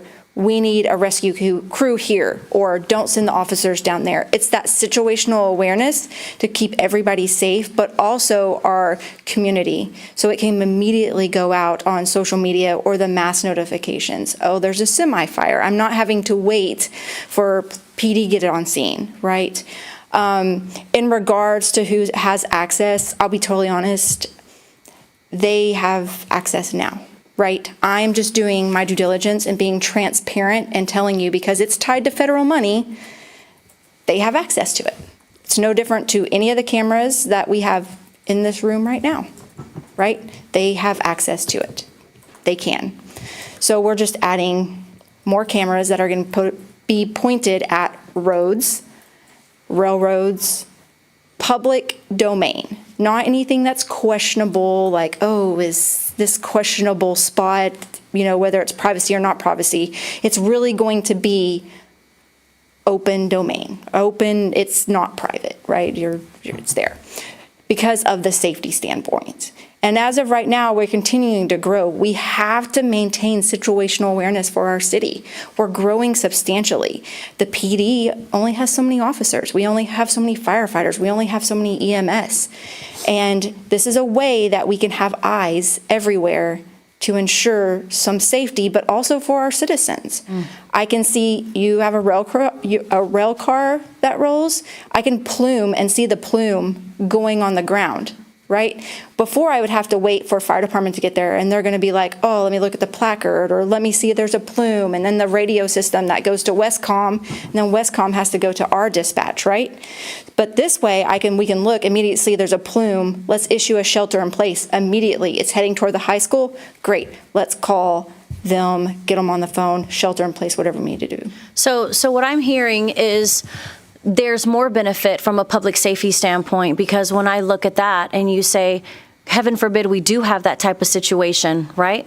Where a rail car explodes or has contaminants coming through Manvel, and should we have had those cameras there, then we could have acted quickly. Heaven forbid we have an accident like that, and then we are wishing we would have had it. So when we talk about that, that's something I can get behind from the public safety standpoint, again, for the third time. But I mean, to me, that makes more sense. Sure. Right? Because oftentimes what happens is we have disasters like that, and then we're going back, debriefing, what could we have done better? Well, if we had a camera, we could have mitigated this. So the way I'm looking at it is from the aspect of TransStar, because I don't know if TransStar has cameras. Do they have cameras right now on 288? They have quite a few on 288, but there's only 2 on 6. And it stops about Redeemer, somewhere in that area. And do we have co-access to that? Because I know TransStar they publish their stuff online. Anybody can access that and see it, just like the ferries getting into Port in Bolivar back to Galveston. Those are all live. They are. So would these be live as well for the public to access? So these are closed? These will be closed. Okay. Just because of the security measures that we want to protect. Okay. So my other question to that is, should we move forward with this and we do install them, is there going to be overlap with TransStar? Because you guys have access to TransStar, will you have access to move the cameras in directions to see all around? Like, what's the technology behind the cameras? So that's one thing we're looking at. And one of the companies I did, they do have 360 camera system. You can go as fancy as you want or not as fancy as you want. I do not have access to the TransStar cameras. That takes quite a bit to go there. But we will not double up. There's no point in doubling up where they're at. I want to just extend because we have so many blind spots. So in your opinion and your expertise, since you've been here for a good amount of time now, I know that he asked if we had a map of where they're going to be at or something. Maybe we don't have that, but I can guarantee that Chief and yourself already has an idea of where we need to cover. So what are those ideas, and where would you guys prioritize putting them? So mine are masters, some of the areas that flood extensively, so we can maintain and watch those areas, especially for flash flooding. So masters, the railroad, I want to make sure that we have a good situational awareness for that. Highway 6, we have to be careful if we're going to put it, we can't necessarily put it on their pole, but we could put it on a different pole, so we've got to navigate some of that.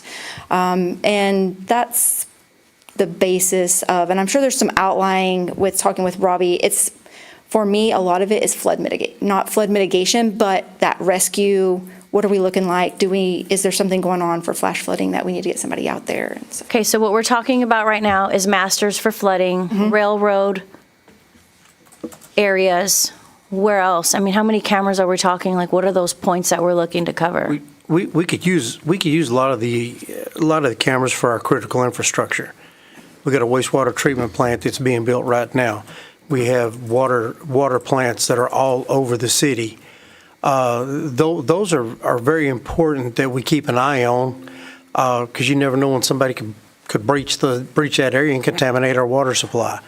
So, our critical infrastructure, we can actually put cameras up like in our park systems to monitor the parks. But the biggest thing is mainly just to monitor the areas that are prone for disasters. But, a lot of things in our critical infrastructure is an important tool. It's an important thing that we have out there. The railroad, we can put cameras. That railroad runs 6 miles through the city. That's a long way to watch, and one camera's just not going to do it. That we could put an array of cameras down the railroad to watch the railroad. But one thing to point out is we've talked about the privacy concerns and the reasonable expectation of privacy for our citizens. These are all in the public corridors or the public ways where there is no reasonable expectation of privacy. Driving down a road is no reasonable expectation of privacy. The point is we need to protect the city, and we need to make sure that we have the eyes on the ground, and that's what we're really focusing on. But like Jamie said, some of this with federal grant money, it don't matter what you get. If we get a Homeland Security grant, they could force me to have the patrol car set up in a specific way in order to get the money. What do you call it, the king shilling or whatever it is? To get the money, you got to play by their rules. Strings attached. Exactly. So, what we're talking about is we're trying to focus on the emergency management side. Got it. Thank you. That's where we're headed with that. So, and that's something that I can get behind when we're talking about public safety. So I think I'm done. Thank you, guys. I was trying to be politically correct. He was just So how do the flock cameras integrate with this? We got flock cameras around.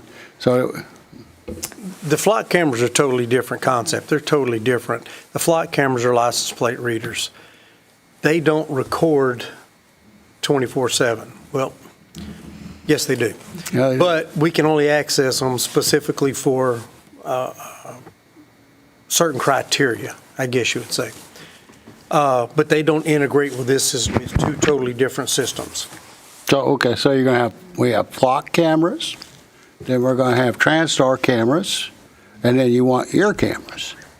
So flock cameras, we did have a discussion with flock, but the cost efficiency for flock, which they do have a video system, is not worth the money that not conducive to our needs.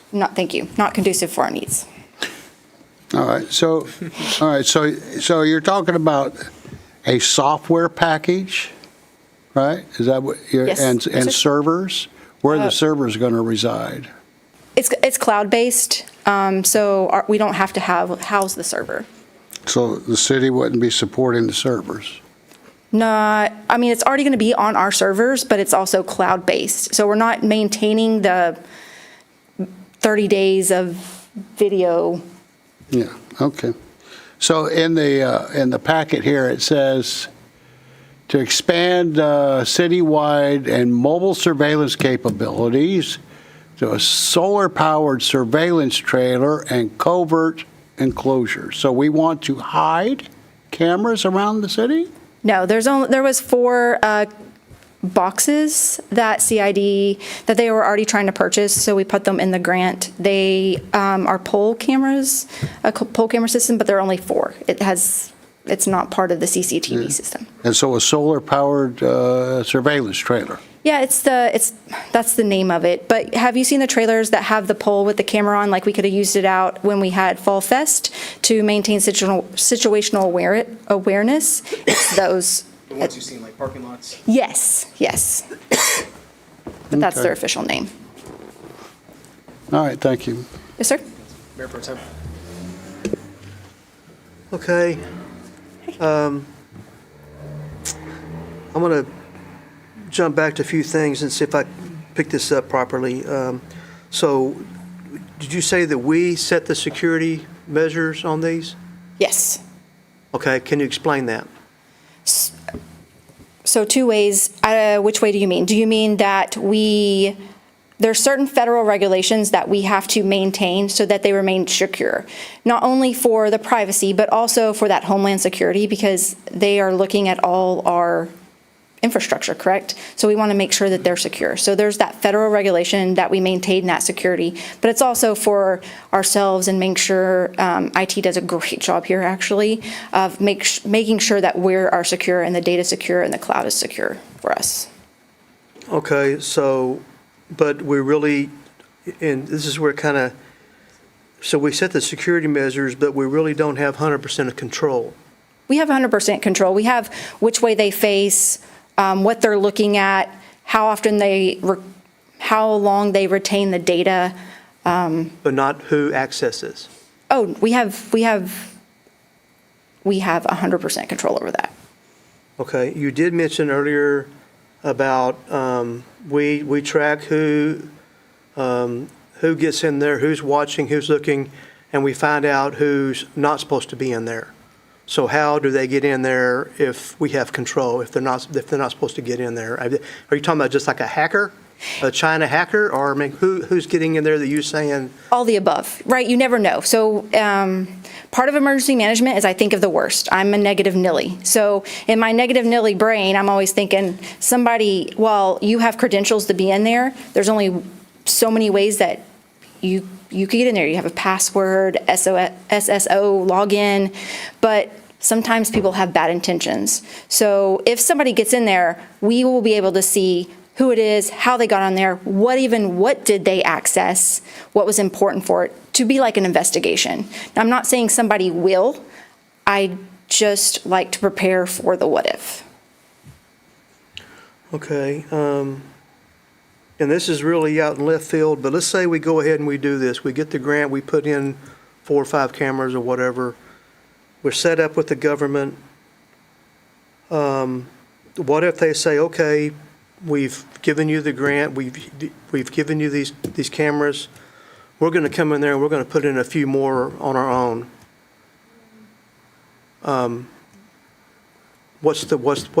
Do we? You ever think about? I mean, do we stop them? Do we say, okay? I mean, is there a possibility? Well, they can't access ours, right? Yes, they're federal funded, but we still maintain possession of them. They could go do this now. I mean, they can go put up cameras, and I don't know what you guys would do with that because that's not my wheelhouse.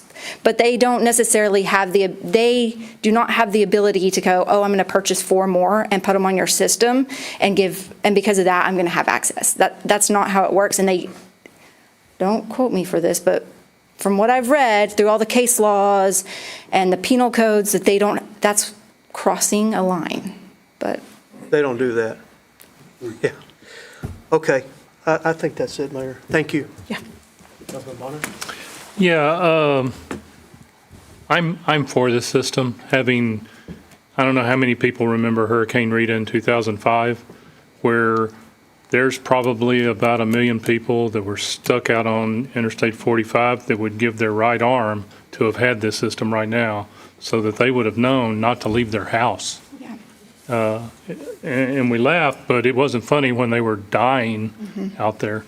So I think the benefits of the safety to the people far outweigh possibility of ICE using, I don't know how long we're going to use ICE to figure out why not to do something that makes sense. We can't stop what's going on there. There's only one place that can stop that, and that's the federal government. I can't control them, but I can try and help people so that they don't end up in a similar situation of 2005.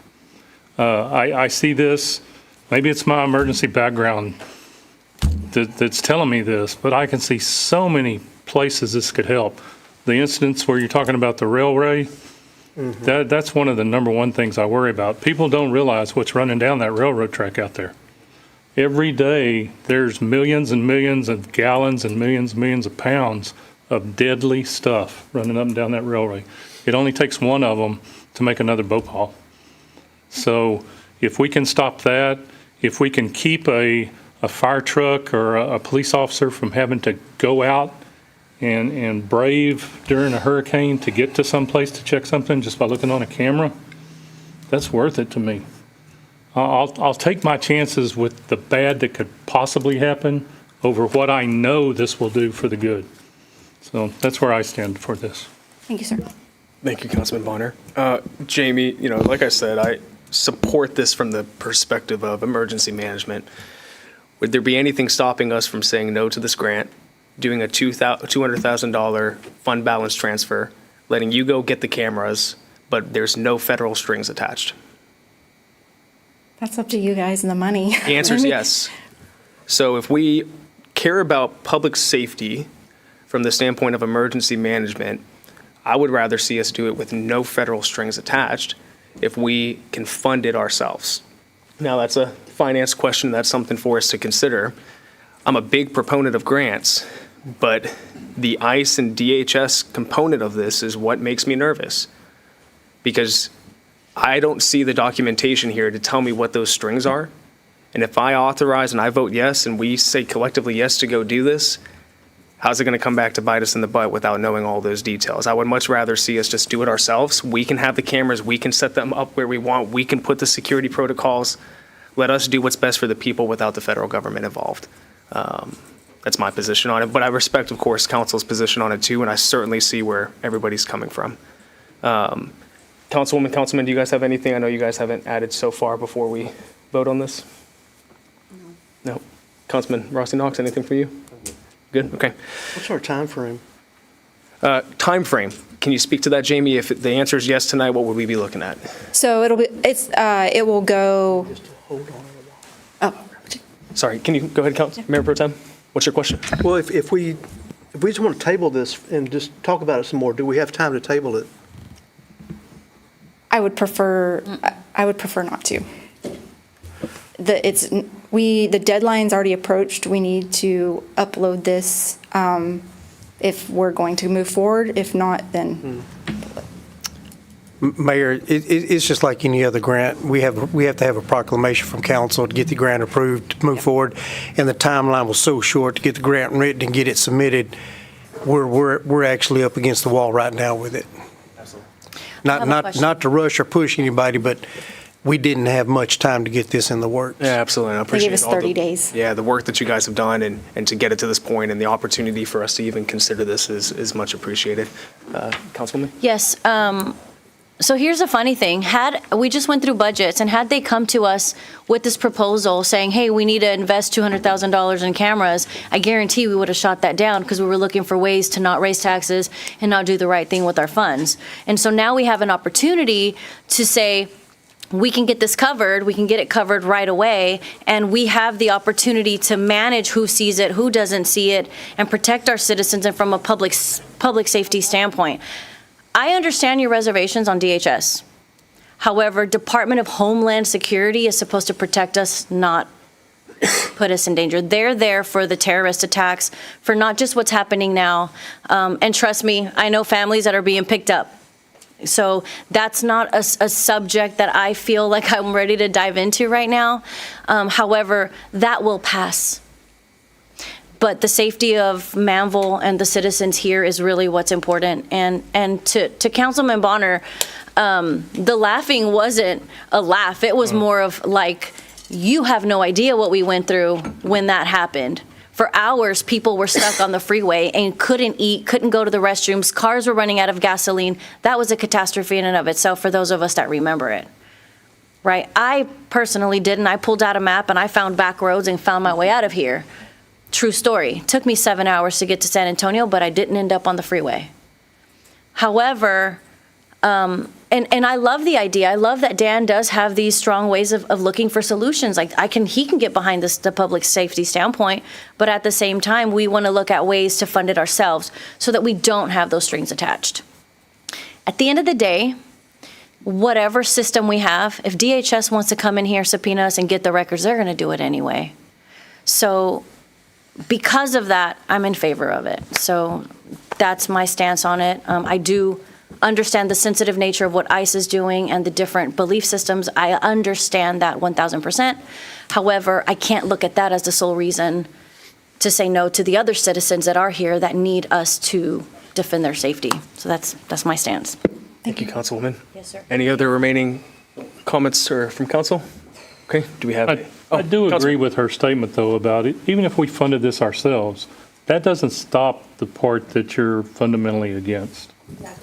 The government could come in here tomorrow and do whatever they want to under executive power. They can do a lot of things that we don't want them to do. One of those could be look at cameras. They could do some stuff. It's just the safety that this is gonna add that layer of not. I guess you just had to be here back then and know that tragedy because we didn't have a way to view what was happening out there. That's all. Thank you, Councilman. All right, Council, do we have a motion for consent agenda item number 6?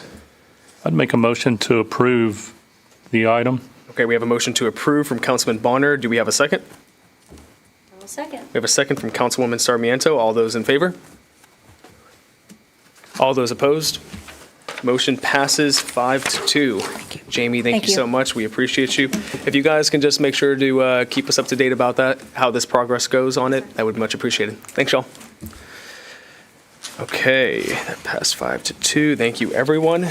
We already tackled regular agenda item number 1, so we'll now move on to regular agenda item number 2, consideration and possible action to approve a request for a 1-year extension for a specific use permit issued under Ordinance 2024-0-41. I believe, Joe's, you're going to present this one to us? Real quick, this is an SUP that was issued for church use, and this property is located on the east side of Masters Road along Old Massey Ranch Road, right at the end of our city limits. The group is working through the project. They've submitted plans to some of the entities like the Drainage District, and their plans are in the review, but they haven't submitted anything here to the city, and they need some more time to get the process done. So before expiration, they've submitted a request for a 1-year extension. We discussed this at the Planning, Development, and Zoning Commission. Our recommendation, staff's recommendation, was to approve. They're also forwarding a recommendation of approval. Thank you, Joe's. Any comments or questions from council? Joe's, this SUP, just a clarification, it was 2 years ago that it was approved. The 2 years has expired. They're asking for 1 more year. It hasn't expired yet. They're just seeking another 1-year extension. I think the expiration would be either tomorrow or the day after. Okay. So they're requesting the extension before it expires. Thank you, Joe's. Councilman Rusty Knox? Maybe I didn't hear you, or it's not. Why are they seeking this, to renew this again? Are they going to put something here? What is this? What is this? What sits on this location right now? So the church owns the property, and they wanted to build an extension to their church. They have a project that is in place. The SUP was already in place several years ago. And in 2024, they had they had amended the SUP to include their proposed project to the previous one, and the ordinance says that it would expire if construction doesn't begin within the 1-year timeline. So we are here in that 1-year timeline. They've made progress. It's just that they haven't submitted anything to the city yet because they're still in the process with the drainage district. And if an extension of 1 year is not granted, the SUP expires and they may have to apply again and go through the same process again. And since we've verified that they are in the process, there are construction drawings put in motion with the district's approval prior to submitting here, we are recommending approval of it. The project is on. That's what I was curious about, if, like, how long, because I mean, this has been, what, a year you said? So just kind of curious how long they've had these plans, or if this is like a recent thing they put together, or? I'm not 100% sure about the timing, but when they applied for their amendment of the SUP, they did have some plans in place, and I'm not 100% sure what the reason for the delay is, but they've been working on it, and they've had some coordination meetings with the city as well to make progress. Appreciate it. Thank you, Councilman. Any other comments or questions from council? Hearing none, do I have a motion for this agenda item? Okay, we have a motion to approve from the Mayor Pro Tem, a second from Councilman Oplager. All those in favor? All those opposed? Motion passes unanimously, 7-0. Thank you, everyone. Regular agenda item number 3, consideration and possible action to approve a variance to the subdivision ordinance and authorize the mayor to execute the development agreement. Joes, I think we're going back to you again. Mayor and Council, this is a variance request to our subdivision ordinance requirements, and the requirement pertains to perimeter road construction and sidewalk for development. And this is very similar to the request we had last meeting on a project in Meridiana. In this case, the project is the property on the east side of Sonic, east side, I believe, and there was a SUP that was approved for the project. It's the Manvel ER last year, and they were in the platting process when they realized that there is a right-of-way on the south side of the property, and our subdivision ordinance requires that land be dedicated to bring the right-of-way to our current minor street standards, and then the sidewalk construction requirement kicks in. And again, this project is in an area where we do not have like development plans, or this is not a project which covers all the land in the area surrounding the right-of-way. So we do not have a clear understanding on whether this existing right-of-way can be abandoned in the future. So because of that, when the requirements apply, the applicant is requesting this variance to dedicate the land for the right-of-way, but is requesting a variance from the construction requirement of 1/2 of the street with the sidewalk so that they can escrow funds for construction instead of constructing it. So staff has reviewed their request. We've looked at all the hardship or all the situation. It's similar to the other 2 examples that we've discussed, and we've taken the same approach in terms of our recommendation. Staff is recommending approval with 3 conditions listed in the data sheet, and the condition pertain to escrowing the fund, and the condition requires that the amount shall be approved by the city engineer. We are requiring that the plat includes a note that would reflect or indicate this escrow arrangement. And then the third condition is that the variance shall expire and the escrowed funds shall be refunded to the applicant if the construction of the project does not start within 2 years from the date of approval. Staff is recommending this, and Planning, Development, and Zoning Commission is also forwarding staff's recommendation to council. Great, thank you, Joes. Council, we do have the applicant here. Do you have any questions for them? So are there any comments or questions from council? Councilman Bonner? I have a comment on the escrowing of funds, the condition that you put in. Is that looking at the inflation cost of down the line for what that might cost versus today's cost? So we had this discussion at the Planning Development and Zoning Commission also, and I believe it the last time with the other project too. So what the amount would be based on, now the applicant has provided us an estimate, our city engineer would review based on the current cost right now, and based on what is the amount that is approved, it will be escrowed. And I do not believe we will be factoring in like future costs, because we don't know when the city will be ready to construct the full width of the road. Well, that brings up my next question is, right now, there's a certain period of time that those funds would be returned to the applicant. Is that correct? If the city decided not to build whatever, sidewalks or road. No, that's not a condition that we are recommending, because our situation is such that we do not know how development would happen in the area, when some of the other development would trigger. We do not know if we'll be ready to construct the road in 2 years or 3 years or 5 years. So the condition we are saying is that if the project doesn't happen in that situation in 2 years, if they're not constructing, then the funds would be the variance would expire and the funds would be refunded. But we are not able to determine a time by when if we do not construct, we return it to the applicant. And we are talking about the property where you're talking about is at the rear of this. Correct. Between there and the power line? Let me make sure. So it's on the south side of the property. If you look at the exhibits, we've included a site plan. And the applicant is here.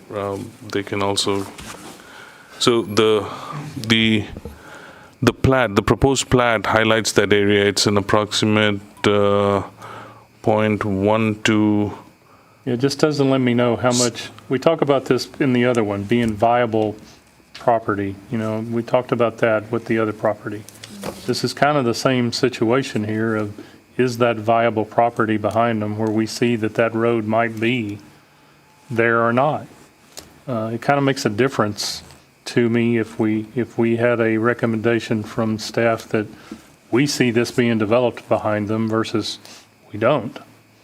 So I really just don't have a good enough feel for, can that ever be developed? Is there enough area back there with the power line? I mean, that's the area the power line's going there, the railroad track is there. Yeah, but like I said, I mean, at this point, we do not have enough clarity to say either way that it is possible or it is not possible. And that is the reason why and if it gets to a point where it's not possible, then we can always have a city-initiated right-of-way abandonment, in which case the funds go to the property owners. Because there's another drainage ditch for the adjacent property that's right in this, isn't there? For the Sonic? It's right next to it. Doesn't it go right through the middle of where you're talking about? Yeah, overlaps. So the power line and all of that is way south of this property. I understood that part, but now if we look at this property where they're talking about building, and you look at isn't there drainage right there behind Sonic? To the Correct. To the east. Yeah. Correct. There's a drainage ditch there. Councilman Bonner, do you want the civil engineer? Yes, please. Okay. And while the civil engineer comes out, Councilman Bonner, I personally know the property owner that owns all that land, and she is actively shopping it to be developed commercially. A lot of it is in the floodplain, so there's conversations happening with Presidio about partnering with them. So there, whether that comes That's to anything. just information that makes a whole lot of difference sometimes. Absolutely. If you could please share your name with us. Yes. Thank you for being here John tonight, sir. English, Rec Engineering. Anyway, we're the civil engineers and land surveyors. And this right-of-way was dedicated back in 1912 with the original subdivision plat. And so this situation came up where originally another boundary survey was done for our client, but it showed an abandoned pipeline. But then after we started the subdivision plat, months later and everything, we discovered this was a street right-of-way based on a 1912 plat. And so in order to develop this, there would be a lot of hardships that would be occurred as far as not just building a half a road and building a storm sewer and stops and a sidewalk, but also the future extension of it as far as going all the way through behind Sonic and also the gas station, where you'd have to acquire 10 foot of right-of-way of their existing development right now. And so it just appears that this project should not happen at this time, that it would benefit the public after this southerly track, if it's developed or not, that, put in escrow for now. And so what else can I answer for you? No, that I finally got the drawing to open where I can see it, and I agree. I don't have any problem with the escrowing of the funds. I'm more worried about the future costs. If we continue down this road of escrowing funds for roads that we haven't built yet, then we end up with a situation to where they escrow, let's just pick a number, they escrow $1 million and the thing costs us now $1.5 million or $2 million. We've got to figure that part out at some point, to where if we're going to escrow funds, we're going to have to figure out, take a best guess, look at inflation numbers, and just figure out a better fee structure there, since it's a one-time fee and we have to do it up front. Thank you, Councilman. I'll jump in with some questions. How long have you guys been working on this project now? It's almost a year ago, September. Okay, so with you. Yeah, been a little bit. Even when we but obtained you, I'm the sure variance. I'm sorry. I'm assuming you were involved in the project even before that, correct? Yes, sir. Okay, so how long have you guys been involved in the project? About a year and a half. Year and a half, okay. When did you guys discover this right of way? You mentioned that it was done through a survey. Was how long? Well, it was done a previous survey, but then at the same time, we did our preliminary designs and going through the process of submittals and things like that. But then we started up our subdivision plat way later, and that's whenever we discovered it. So it was discovered on a previous survey near the beginning. Is that what I heard you say? No, it was not discovered by a previous survey. Okay. It was, the previous survey was was placed as far as abandoned pipeline easement. Okay. But whenever we started our subdivision plat this year, that's whenever, in final submittal of the construction plans, that's whenever we discovered that was a street right-of-way. And that's Okay. whenever we brought it up to the engineering department. Because you guys, we've had you here before us for the SUP, for the pump detention, and now this. And so I'm wondering what the root cause was for why this was missed and you guys are having to come before us for a third time. Because of the previous survey. Whenever the client bought the land that was on the boundary survey, that was an abandoned pipeline easement. Okay, and there wasn't an updated survey done until you guys started working on the subdivision plat, and it wasn't caught in the preliminary plat? It wasn't caught throughout that process? It was just caught with the final? Good question. I'm not sure about that, as far as preliminary versus final. Mayor, can I add to that? I don't think we have a preliminary plat for this one. This is a minor plat. Yeah, okay. And then their plans took some time because of the pump detention, the shape of the property, TxDOT involvement. There were many factors which took some time for the civil construction plans to get approved, because that is a requirement for them to plat. And once that was done, the plat arrived, and then it's at the platting stage we realized, oh, well, this right-of-way is not mentioned on the civil plan. So that's when we had to have that new discussion. Then they had to go back to the drawing board to see what solution they'll have to come up with. And they had to go back to the developer to make sure they're okay with things. And so we had some back and forth on that too. Okay, and so since we're the ones that found it for them.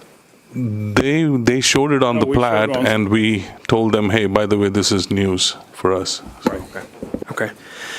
Look, to Councilman Bonner's point, understanding the mobility in the area is key, and knowing that the property around you guys being shopped is important. I see this right of way, while it might not extend further to the west, having it is going to be important in the future. And if I heard you correct, Joe, as you said that in the current cost estimate for the escrowed funds, it doesn't include any escalation for inflation or future construction costs. It's in today's dollars. That is my understanding.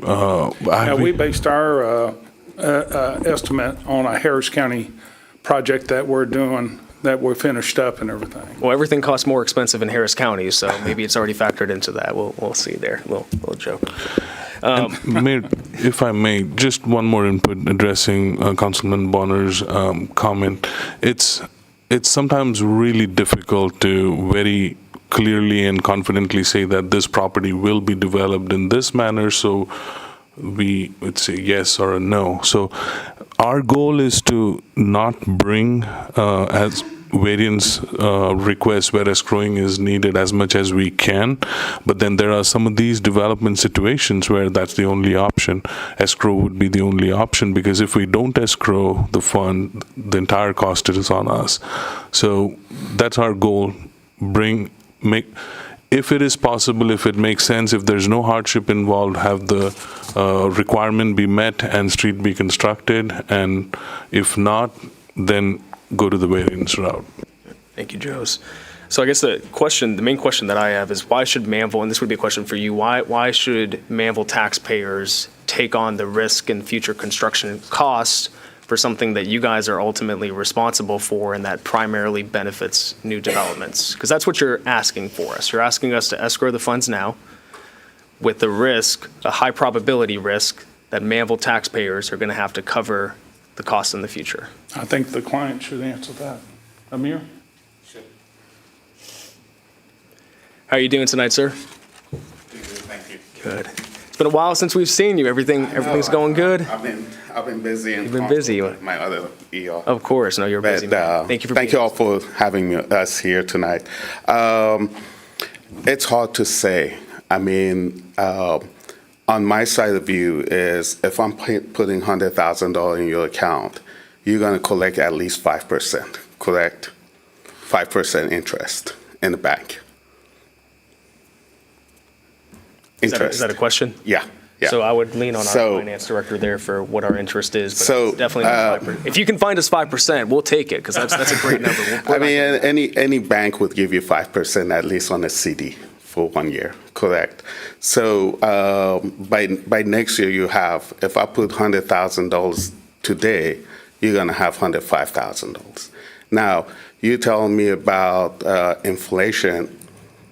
What do we? How do we calculate that for 2 years, 3 years, 5 years, 10 years? I mean, we have not tried to take any shortcuts. You guys tell us what to do, and we'll do it. Thank you for that answer. Appreciate that. No problem. Dan, as our city engineer, would love to get your perspective on this, because I think, you know, the heart of council and the intent of council is to protect the taxpayers going into the future, and not trying to find ways to say no, finding ways to say yes. But, you know, to Councilman Bonner's point, is there any way that we could look at this going into the future of how we would account for that? Would love to get your perspective there. Yeah. In fact, Councilman Bonner and I were talking a little bit earlier today about, you know, later on in the agenda, we've got a possible discussion about a mud formation policy. And I'm wondering if we almost need a policy on these situations, because we have these often, you know, escrow, and, you know, maybe we factor in whether it's, especially if it's sidewalks, for instance. I think we need a policy that we can, you know, it's more, I guess, what's your word, Joe's? Predictable. There we go. For developers as well, and for us, so we kind of know what we're up against. If it's for like a sidewalk fund, they can't physically put a sidewalk there, so they pay into the sidewalk fund, and we calculate out 10 years worth of interest, as an example, and no, there's no refund, and the city's going to use those funds to put where it makes the most sense when that spot becomes available. Because what happens if this spot does get developed, but it's after the escrow period ends? Well, then we've given up the money that we were saving to do that, you know. And so we don't have that policy, but it appears to me that we probably need to develop something like that. The dollars, you know, whatever that. I haven't seen a construction project get cheaper yet. So the dollars are, you know, it's a benefit to the developer to not have to put it in right now, but that shouldn't be a burden to us later on in the future. Yeah, right? That makes sense. I could get behind that policy, seeing something put together there.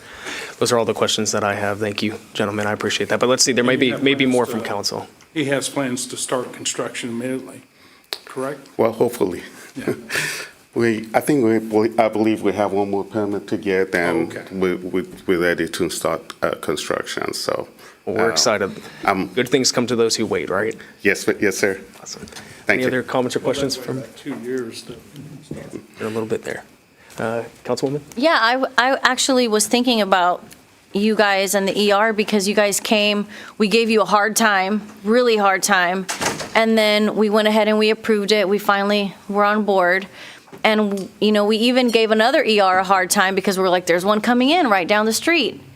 And so my question is, what has been the delay? And now it appears that getting through the process has been the delay. Well, TxDOT was not as kind as you guys were. So it took us forever to go to TxDOT. I think Mayor mentioned that too. Yeah, and going back and forth. We went to BD4, we got approval, came to the city, everything's fine. Going to TxDOT, everything changed. Come back to the city and show them the changes. Go back to BD4 and tell them again, okay, these are the changes. Go back to TxDOT. So we still have one more permit from TxDOT that's still pending. So Yeah, it's not for the faint of heart to that's actually the get boiling through. under there. So believe it or not, every day that we're not moving dirt, it costs more money for us. We believe it. Yeah. I and believe it. I we're understand that. so far in it that we can't abandon. I mean, financially, it won't be profitable to abandon the project. We're so far in it. You can't go back. You have to swim now to get to the other side. Okay.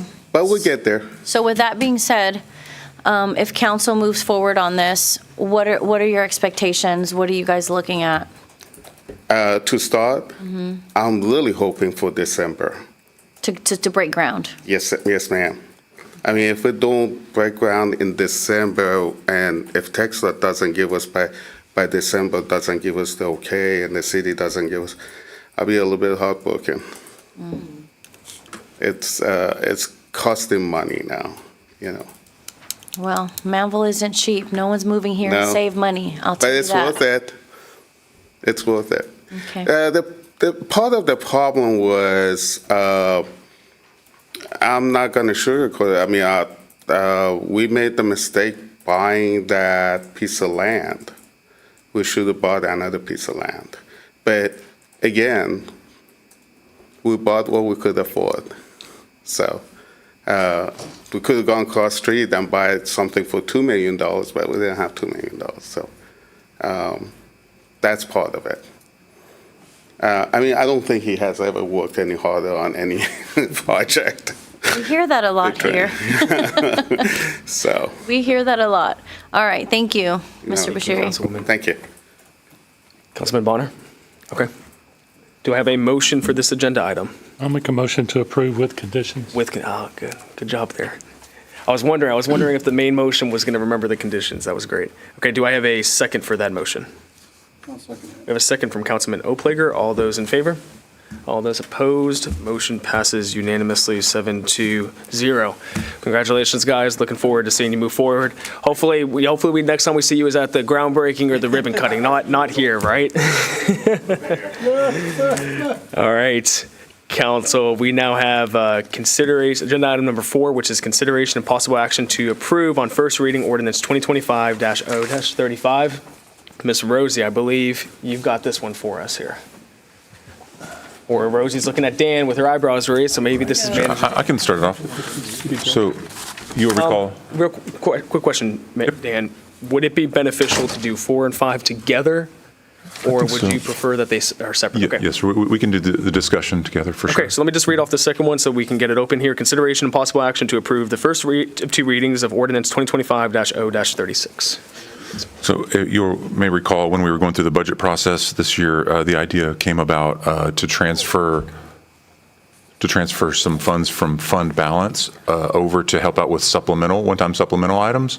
And we ran 2 scenarios, one with a $2 million option and one with a $3 million option. That's actually inside of our approved budget. And what council decided to do was, let's do the $2 million now and wait until after hurricane season. and then we can do the other $1 million. The other $1 million is for two things specifically: the TMRS benefits, the updated service credit, and then the delta will go to help fund some more of Heritage Park. We don't have those numbers yet. Like I said, we're going to do the bid opening later this week, but that's where those two projects would go. So the ordinance, which is agenda item number 5, that one has to be on the books before the end of the calendar year with TMRS. So that's why we needed to start that now. First reading can be tonight, and then I think it's strange. I think hurricane season actually goes till what, November 15th? 30th? Okay, so we're going to be real close. If the second reading is either at the next meeting or December 1st, either way. But the moral to the story was, y'all, hey, let's just hold on to it just in case. So that's why this is before you tonight. And your follow-up question is going to be, where are we looking on on a fund balance? So sales tax is you remember, it's 2 months behind. So you're going to get your monthly financials tomorrow. Actually, I got them today from Rosie already, and it's only the third of the month.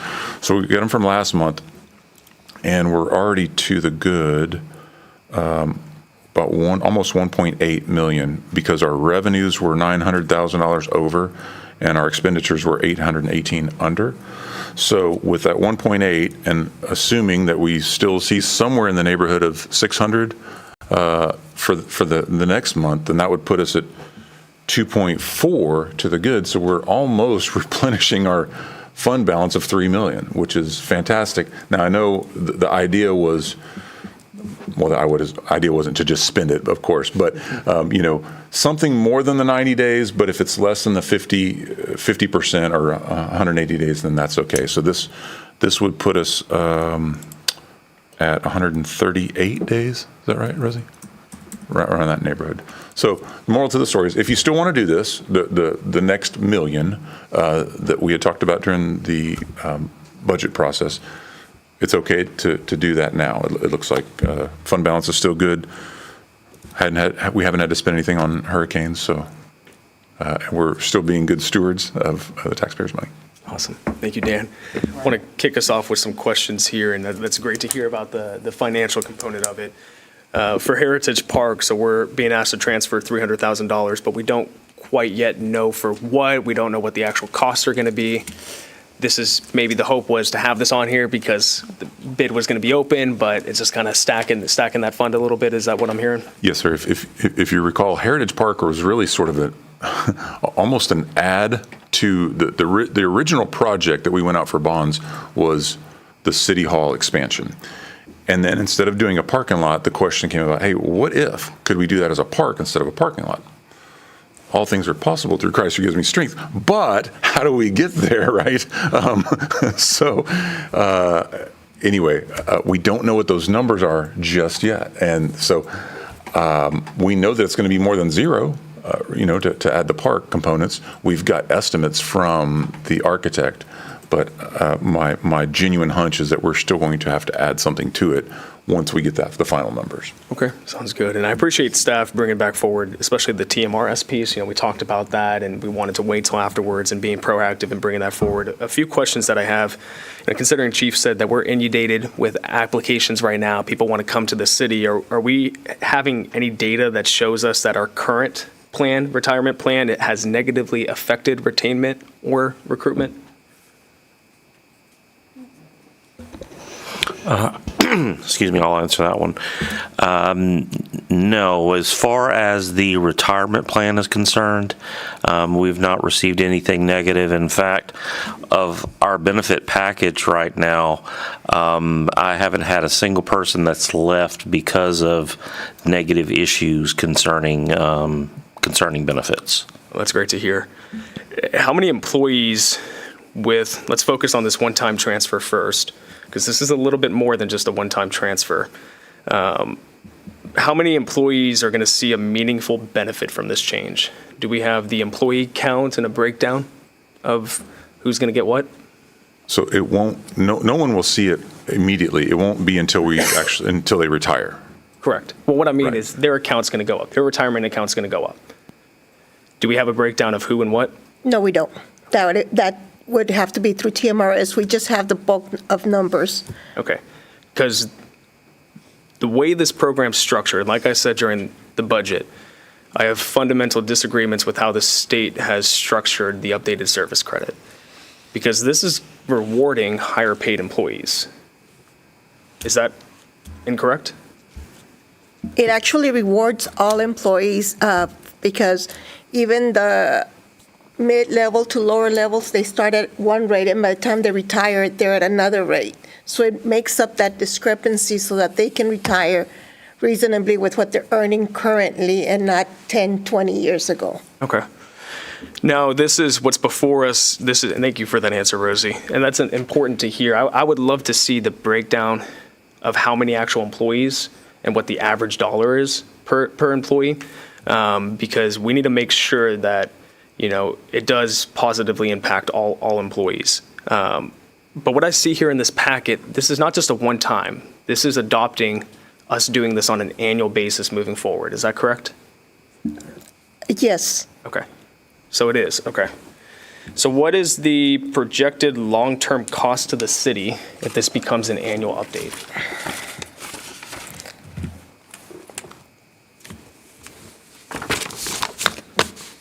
That is on the printout from the TMRS. You will have a lump sum amount at the bottom. For this one, you're talking about $4 million. Well, we'll get to that in a second. That's something separate. We're continuing to add employees every year. Chief is running and gunning with his hiring, and I know Robbie has been too, which is amazing to see. What I'm reading in between the lines here is 10 years in the future, 15 years in the future, as we continue to add staff, making this annual, we don't know what the long-term impact's going to be. Actually, the rate goes down after a few years. Every year it'll start going down little by little again. What rate? The TMRS rate that we have to pay as the employer. Okay. Because this is also proposing that we increase the city's contribution rate from 8.2% to 17.58%. That is correct. That's where the cost actually comes in. That's where the cost is. It's increasing the percentage across the board. Correct. And so it's not the dollars. The dollars just come with whatever the percentage increase is. Correct. And so as we pay down on that delta, our rate starts going down every year. Gotcha. Okay. And so this is creating an unfunded liability of over $4 million. How do we plan to cover that in future years without impacting our reserves or core services? Because, I could get behind the 600,000, but 4 million? How are we going to pay for that? We're hoping through increased revenues, especially the sales tax, to be able to pay for this.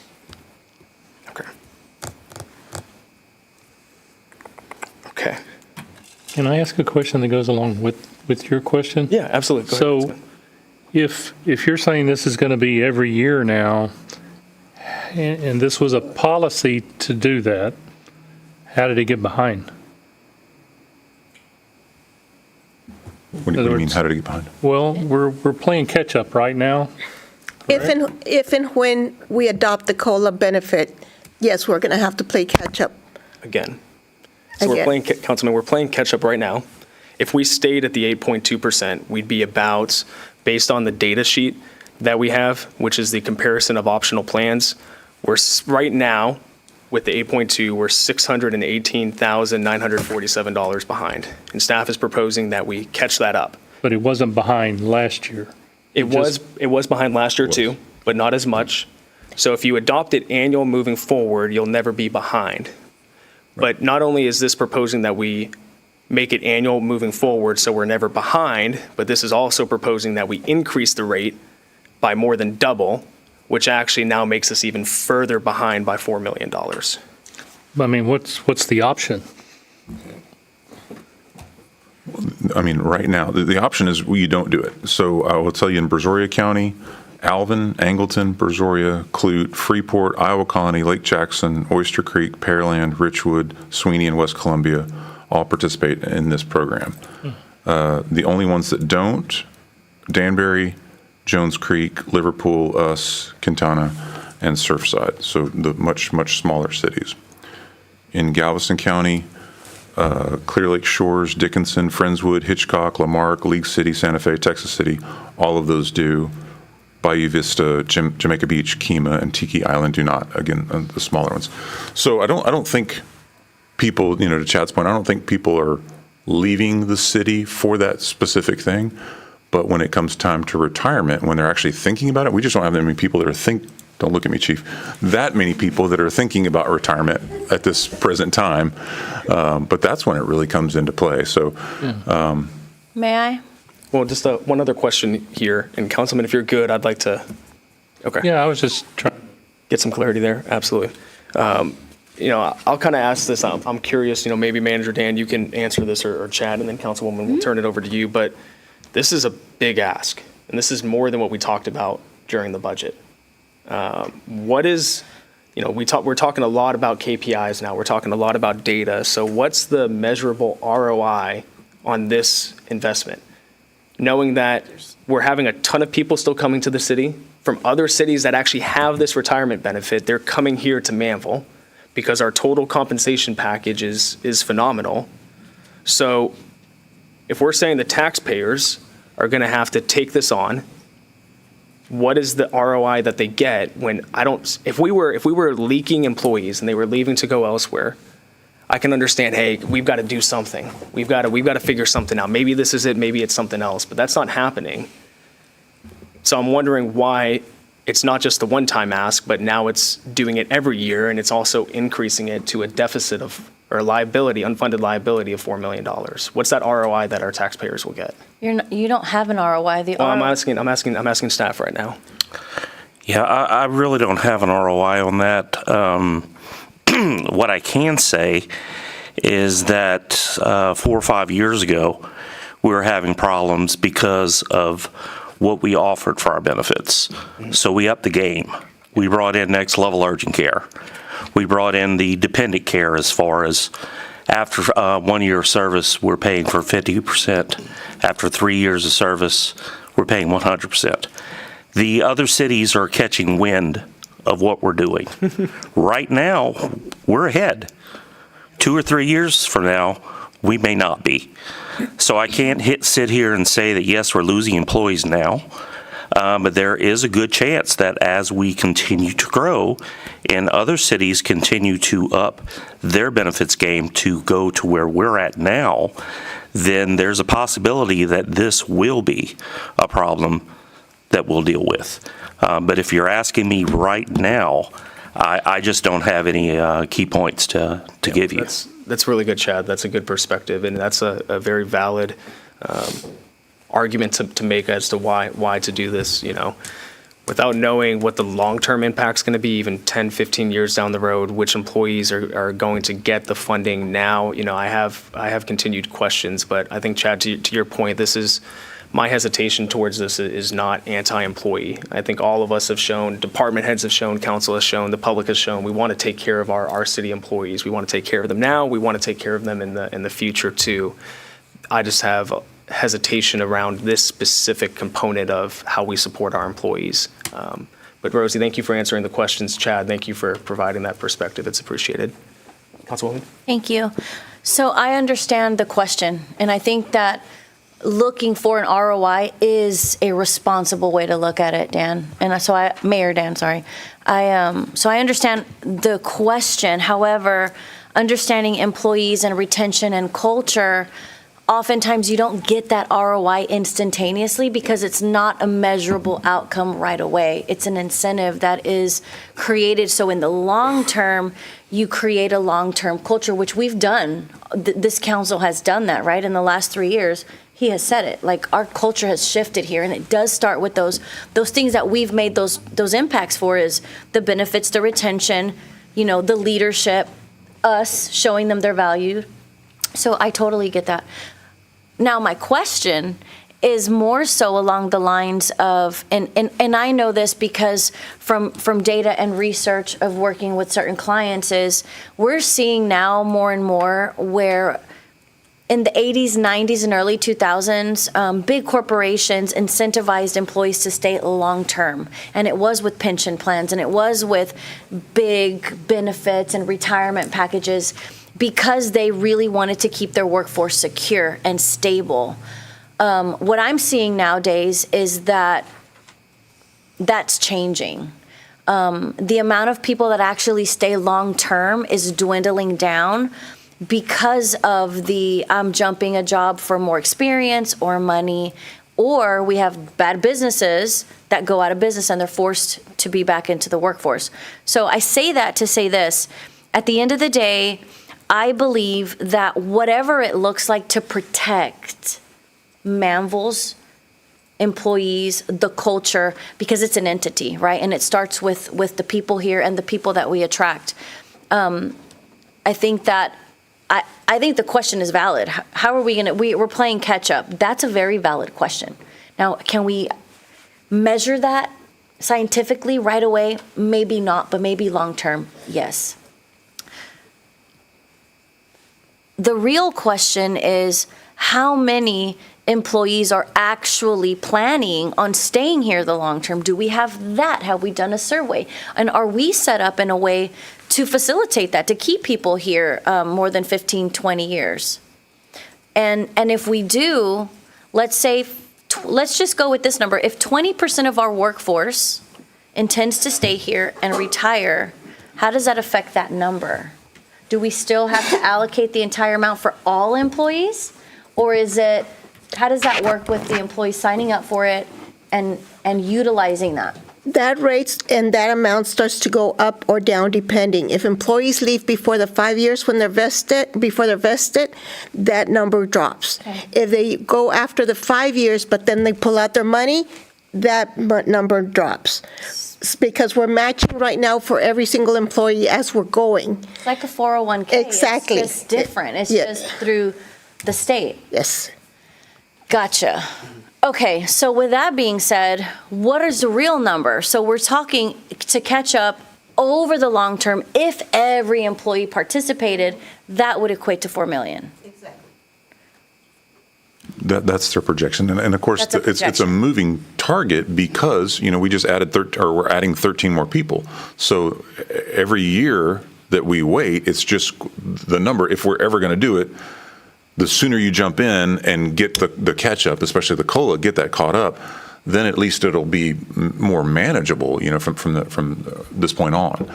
So that's why even just when we were in budget process, it was 650, and now we're pushing 700 because we're adding more people. But the question remains. Sure. How many of the current employees do we expect to participate in that? Sure. And what's that cost going to be hypothetically over the next 5 years? So that's more of a realistic projection. Right. Do we have that? Every employee participates, every full-time employee participates. Anyone that works more than 1,000 hours automatically has to be enrolled in the TMRS. Okay, so every employee has to be. Exactly. Okay, so is it good financial practice for us to continue to play catch-up? No. So, did I hear that loud and clear? It is not good financial practice To play catch up. to play catch-up. Catch up and then move on to the next task, whatever it is. But it's not going away on its own. It's So not what we're gonna saying is reduce. by not doing anything, we're co-signing debt tomorrow. Is that a way to put it? Write that down. I like the way you said that. By not doing anything, we're saying it's okay, and we are putting this off on somebody else to have to deal with this later on. Exactly. That's if we were going to want to remain competitive, because like Chad mentioned, the more time, cities are going to catch up. They're going to start doing what we're doing. And at that point, every employee is going to start looking at their retirement fund. And the older our workforce gets, the longer they've been here, more people are going to start looking at that retirement fund. And I can tell you, in other cities, what I've seen is people will see, oh, no, I can't. It doesn't do the retro COLA. I need to move to another city and finish up my years. Okay, so with that being said, we have worked really hard to change the culture here. That was one of, I know Mayor Dan's things. When we started here, we were like, we really want the culture. I think I had a meeting with Dan Johnson, and I was like, I want our motto to be, we love our citizens. Like Chick-fil-A, we love our citizens. I think we've done a good job of that. However, and plus, adding on to that, I think it's also safe to say that, yes, it's going to affect how people see us and come here and attract, but I think it's more of how do we retain the people we value the most right now. That's the way I would approach that, is what do we need to do to retain the people who have already been here the longest? Because I don't think that someone's going to start off as a new employee and pick us over, forgive me, Pearland, right? And say, well, I get $10 more in my account, but I can work for Mayor Cole or Mayor Davis. You see what I'm saying with that? Is really, to use we're splitting hairs, right? So at the end of the day, what are we really talking about? Are we talking about protecting our current workforce? That I can get behind. The people who've been here 15 years, 20 years, that makes sense to me. I think Robbie's got something. Go ahead. Oh, man, I would say let's I know start this with never happened. Speak up, Robbie. I know. Go for it. I don't never say nothing, right?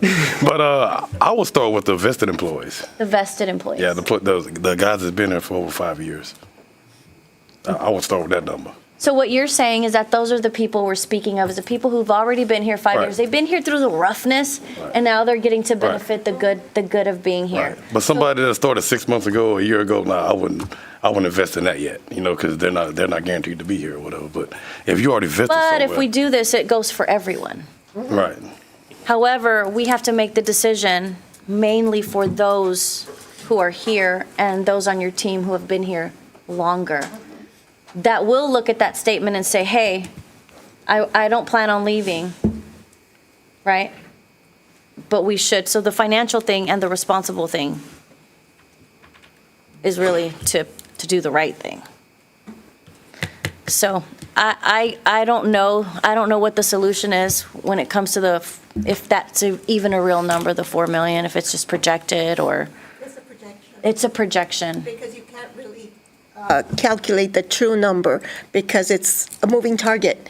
One day we might have 115 employees that are over the 5 years. The next day we might be up to 130. And the following year we might be down because people decide to move. Here's what I do know, is that having a turning door of employees, that has an adverse cost as well. Mm-hmm. Having to replace one employee or one bad hire can cost you 7 times their salary. So that's something that we can't measure either, but we can use that to weigh the scales. Is if we don't retain good people and we lose them, what's the value we're losing? What value do they bring? What's it going to cost to replace them? And do we want to lose key people who have been here 15 plus years like Miss Tammy Bell? Anyway, those are just my questions that I needed clarity on. Thank you so much. Thank you, Councilwoman. So just a few clarifying questions, and I think we'll go Mayor Pro Tem. He's got his mic unmuted there. So, Rosie, just to confirm, we already have in place this retirement program's already in place. Employees are already contributing to it. There's already a match that's happening. This is specifically what we're talking about is the updated service credit. Correct? That is correct. And and correct me if I'm wrong, but my understanding, and I could be mistaken in this, it could be a fundamental flaw, but the way that it works is we'll take Mr. Garrett here. He loves trees. He wants to come work for the city. He's young. He starts off as a groundskeeper. Mm-hmm. He's making $40,000 a year. Well, he's required to contribute into this program. Quick question, do we allow the opt-in to Social Security as well for our employees, or this is it? No, both. Both, and employees are required for Social Security, or exactly both. Both, okay. Because I know some cities they allow it as an option, but we require. Okay, so Garrett starts working, making $40,000 a year. He's contributing to this, and then he gets a promotion. He gets his degree. He's a good guy. He's killing it. Robbie now retires, so then he gets promoted to Robbie's position, and the next thing you know, now Dan's retired. He gets promoted to the city manager. Now he's making $200,000 a year. He retires after 40 years. He's about to retire. What this updated service credit does is it takes the past 3 years' salary and it says, I'm going to pretend you were making that your entire career. And then I'm going to compare what your retirement account is now to what it would be if you were making this $200,000 your entire career. And whatever that difference is, we're going to give that to you. Now, doing it annually allows you to keep up with the promotions or the salary changes compared to one time, which is what we're at. And you're able to retire with the same style of life that you've been living because of those promotions. Correct. So that's where it's different from a 401k or even a general pension, is because it backdates the salary that you retire at if you've been that salary for 3 years all the way through. And that's the key word that you just said, is it's not about inflation. It's about maintaining the employee's current lifestyle. So to Councilwoman Sarmiento's point, and she made some very good points there, and I appreciate that. You know, it's a little bit different than, I think, if we were just looking at this as catching up some 401ks and carrying some inflation, that's one thing. But this is why that, $4 million or more would be a huge impact. One other question here, Rosie, just one more. What if we adopt this tonight, what will be the financial impact in next year's budget that we'll have to find money for? $700,000 again. $700,000 in next year's budget that if we vote for this tonight, we have to commit ourselves to. Because if this passes, it would be inappropriate for us to then not commit to doing this in next year's budget. And quite frankly, then we have to, because we've adopted an ordinance that now makes it annual. That is correct. Okay. Thank you for those clarifying items, Rosie. Mayor Pro Tem? Okay, you are going to like me. So, there's not many places out there that I know of that does 17% retirement. I've never worked at one. I think the most I've ever got was 3 or 4% going towards my 401. It makes me kind of sit back and wonder, well, how did this even get started? I mean, where does this come from? Well, I think it comes from probably some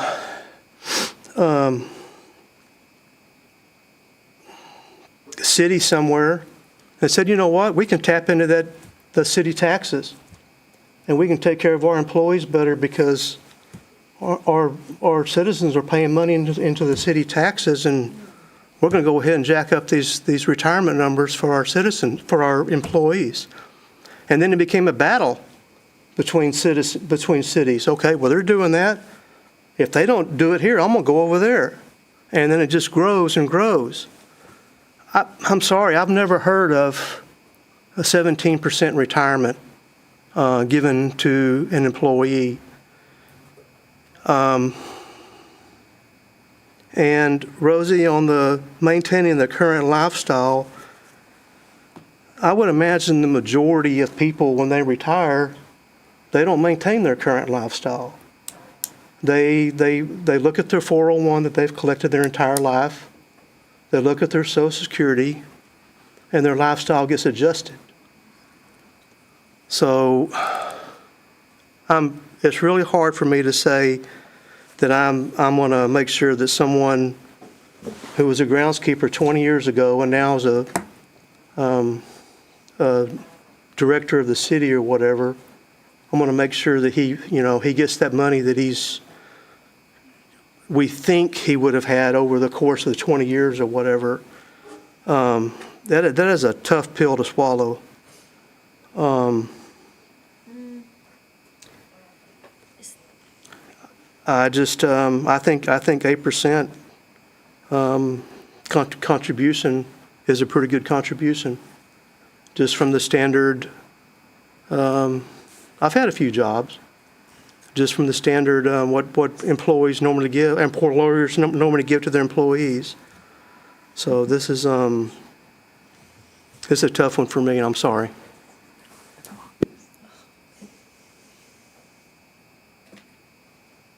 Mayor Pro Tem?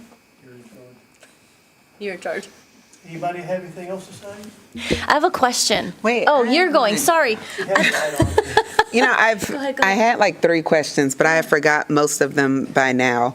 I just wanted to know, is there any type of, because going from 8.2 to 17.58 just seems drastic. Is there no like in between that we could, so you have to do 17.5? It couldn't be like 11 or? It has to be a 17%. Okay, and then I know you guys said the 4 million is tough to project because it's based upon the current number. The little asterisk at the bottom says that this is based on 33 employees. So is that 4 million that is presented here based upon 33? No, it says that there were, as of that valuation date, there were 33 employees with service in other TMRS cities that are eligible for transfer. So out of all of our 116 employees, 33 of us worked for another city at some point and have transferred the credits and everything else over. I think that just factors into their number. So, at any point in time, and so next year, if we don't add another employee, the rate could still be the 17.43 or 17.58 or whatever, or it could be less, because for all those people that don't make the 5-year, then their monies goes back into the fund, and so they'll let us know. TMRS will let us know. It's always a fluctuating number. Let me put it to you this way. Right now, the city's supposed to be matching the TMRS 2-to-1. So if we were doing a true number, the percentage that the city would be paying would be 14%. But because of the fluctuation, we're down to 8%. So we should. Yeah, because our match is 2-to-1. So if the employee's contributing the 7%, which is what we're contributing, the city match should be 14%.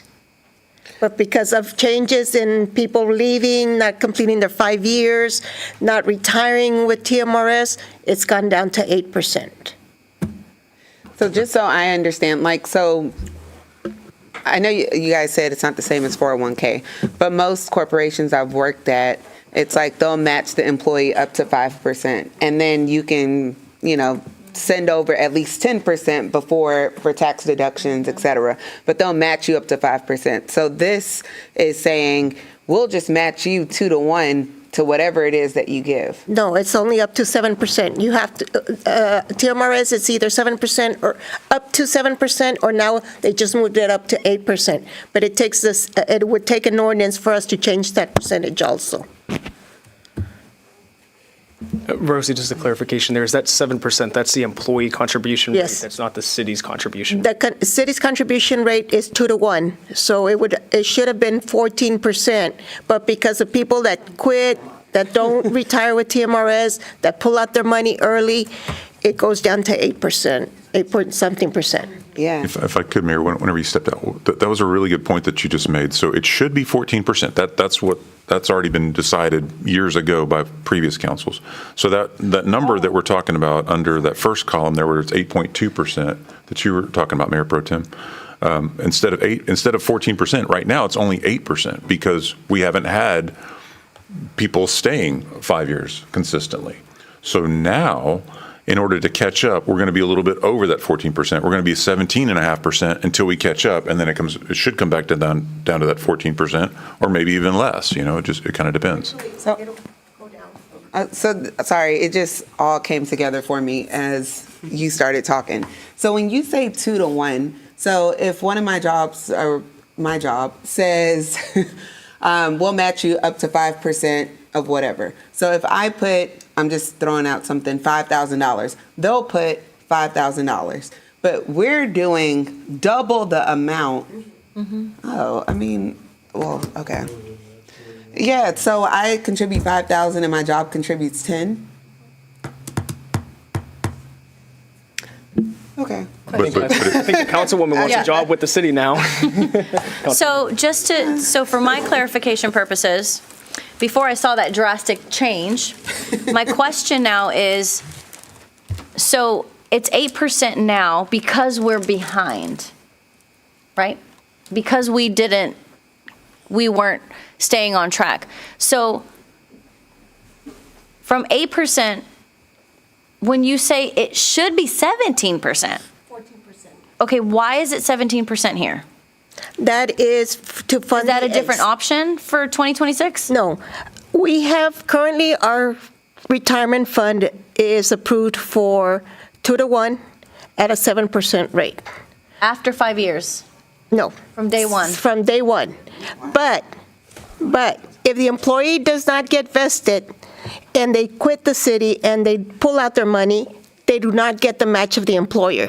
Okay, so They they don't- lose that. Yeah, they So do. this incentivizes them to stay longer. Exactly. Because so that's kind of like a pension. The longer you stay, the more you make. After the 5 years, if you're vested and you decide to get out of the city and you pull out your money, you still lose the 2% the 2-to-1 that the city's matching. Still lose a 2-to-1. The only way you will get the 2-to-1 is if you actually retire through TMRS. Stay here and retire. The 20 years that So with the that's TMRS only system. there to benefit the people who are committed. It doesn't benefit Exactly. everyone unless they stay the entire way. Exactly. So all that money that we've been matching with, that's why it's lowered our rate to 8% instead of the 14% that the city should be matching to begin with. Now, to the mayor's point, when he said that as it stands, and I might be wrong, there's a lot going on. I'm learning tonight. As it stands, a groundskeeper, which my father's a groundskeeper, so I highly regard groundskeepers. He keeps people's yards beautiful, and he's made a very beautiful living commitment in the American dream. So, but let's say Mr. A starts here as a groundkeeper, and we do nothing today. And he's here for 25 years. And he started at $8. And he started at $8, and now he's at 20. Yeah. They're going to calculate it on the right If now. we don't do anything now, they will backdate it all the way to his $8, give him the raise, and he gets the full. No, No? no. They'll calculate basically an average type of thing. Okay. Between the full 20 years. Okay. And that's the amount he's going to. So they'll average out what he made over the 20 years. 3 years. And, huh? It's 3 years. But you The last said, the last 3 years, yeah. but you Well, said, If we do the COLA, if we don't do the Oh. COLA, it's the life of the Okay. TMRS. Oh, it's Yeah, but if you average 200, if you average the pay over the last divided by 20, it's still going to be a lot more than if he was 40,000 So- for 8 years. or so if 9 this years. were in play, he would have got what he deserved for his pay then, and then if he's a stellar employee, which only 10 to 20% people actually move up like that, Right. then he would benefit from the higher pay, the higher money, because he therefore earned it. Yeah, if we do the COLA part of it, then they'll, okay, he's earned $19, $20, $21 the last 3 years, and they'll base it on that, not the $8 he Not started. the retro all the way down to when he started and the full average of his 25-year lifespan. Exactly. And Rosie, as a clarifier there, you guys is are. tough, y'all. You guys are proposing in option 1 to adopt the COLA, but the COLA at a 70%, basically. Okay. Which is the maximum. Okay, sounds good. I have a Absolutely. And just one clarifying question too, real quick. Manager Dan, is this something that we would have to adopt this tonight? Or, it seems like there's a lot of questions. This would be the first reading, and then we have to go on. We would have still 2 more weeks because it requires 2 readings. Okay, perfect. Thank you for that, Rosie. Go ahead, Councilwoman. So, an example that you were given before, so if someone doesn't retire through, my bad. If they don't retire through this program, so say I'm working here for 15 years and then I end up leaving and I'm going somewhere else, they don't get any of the money that has been contributed. Exactly, from the employer's side. Oh. They only get their portion. Okay, so, but then we've still been funding as if they are gonna stay. So then that additional money, where is that? That just stays in the fund to just It keep? stays in the fund, and it increases our yearly rate. For example, that's why right now our yearly rate is 8% versus, instead of the full 14% that the city should. Because we have But we will never really know that until they get to the retirement point, and then, or like, to me, I mean, I get it now, but it just seems like, I don't know, to me, it just seems like a lot to invest in hopes that, a good portion of your people are actually going to stay here for a long period of time. Well, that's why the rate starts going down, because as we fund the fund, as we fund the fund, and they start seeing that either people are leaving, that money goes back into the fund, so then every year that calculation changes and the percentage starts going down. It's a complicated process because unless you're an actuarial, you're never going to understand the full steps of it. And Well, it I makes- can't even pronounce the word The correctly. concept, Rosie, makes sense, because if we have people leave, we have this bucket of money that's sitting over there. So we, as the employer, don't need to be contributing as much to that bucket because it's there. But where the challenge comes into play is when you have people start moving in and out, transferring around, getting promotions, getting more pay. That bucket might need to increase or decrease, because the last thing any of us want is, to be like some cities north of even Pearland. Houston, for example, had a big issue with firefighter pay and the pension system and not being fully funded. One question I want to ask, and I think Councilman Bonner's unmuted here too. It says here at the very bottom of this comparison of optional plan that there's 33 employees with service in other TMRS cities eligible for transfer updated service credit. Can you explain what that is to us? It basically brings in your history from the other cities too, Okay. not just from the city of Manvel. So in the scenario, let's say an employee, well, I've been using Garrett tonight, so we'll say Garrett works as a groundskeeper for us, and we love our groundskeepers, Crystal, and we, he's works with us for 3 years, and, the city of Pearland pays more than us, and he wants to go now work for the city of Pearland. They have a great park system. They're investing in Independence Park, and he wants to work at Independence Park. So if he went to work there, potentially, depending on how Pearland has it set up, even though he doesn't get the employer contribution here, if he worked for there would be some catch-up that Pearland Exactly. would do. Okay, gotcha. That makes sense. Thank you, Exactly. Rosie. And as a matter of fact, where I come from, I knew a lot of employees who were at their 15-year mark or so, and they would decide to move to a city that did have that match because they would be able to retire at a better rate. Yeah, absolutely. That makes so sense. Let's go. Yeah, And we'll go. personally, I kind of did that too, because I left the valley where I was earning a lot less, because government, that's one of the reasons TMRS came into effect, because your government employees normally do not earn what they call the real world earns. Take, for example, my pay. That's what my supervisor was earning as accounting supervisor back in 1995, is what I'm earning right now. So that's why they came about with this TMRS, to entice employees to come into and work for the government. Absolutely. that No, makes that makes sense. sense, Rosie. Thank you for that. Councilman Bonner, did you have something to add? I just have one question. Do we know how many of the current employees are over 15 years of service? That was my question. Because, that's who we're really looking at as our target group for who's going to collect the most monies. Is in the next 5 years, how many people do we have that are going to reach Chief's just smiling over there. this 20-year? I know several that are already there. But how many are we talking about that are over 15 years? 4, maybe? With the TMRS system or with the city? Because like I'm, with the TMRS system, I have 2008, Anybody that would 17 collect- years. Anybody that's over 15 years that would collect their part and the city's part?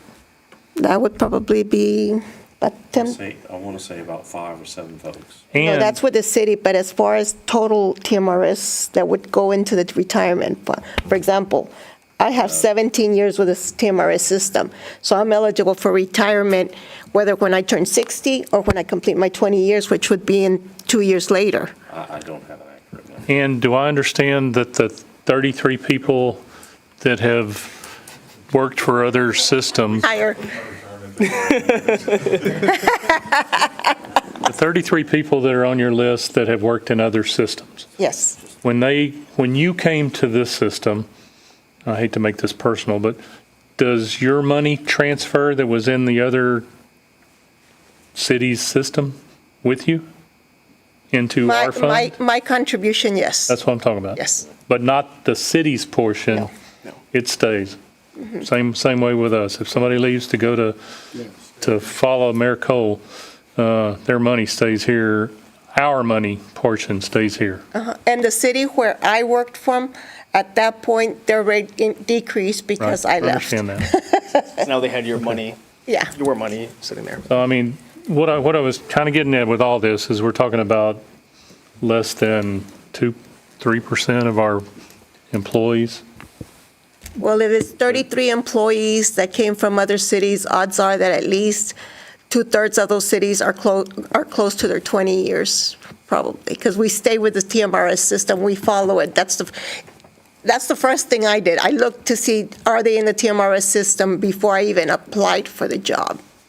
And Councilman Bonner, that was one of my points was, that 4 million, if we look to do the update to the 17%, how many actual employees, what's that number there? That it would be directly, and I think you said all employees, but, how many would actually be impacted by that? And I don't know if TMRS can give us that number for the next meeting. I can give them a call tomorrow and see what they can provide us. But I can tell, it's like I said, it will impact every single employee because we all start at one rate, and whether it's because of the 20 years, cost of living increases, we all end up with a higher rate, hopefully. It would impact, especially moving forward, but Rosie, just a clarifier, for if you've worked here less than 3 years, this really wouldn't impact you now, but once you get above the 3 years and then moving forward as well. Actually, it's the 5 years. Employees don't get vested until you've been here 5 years. Well, the vested part is it, but I also think of when employees are making a certain salary for the 3 years, we are adopting the COLA, so that's where that 3-year number sticks in my head there. Well, this has certainly been a learning experience for me, and Rosie, thank you it's been a wide variety of questions that you guys have been fielding here. I hope that if any city employees are watching, they know we care deeply about them, and this conversation is reflective of that, because when we cast a vote, we really want to understand the real-life implications for our employees, for our taxpayers, for future budgets, and we don't make these decisions lightly. Council, I think it's time to call the question on this.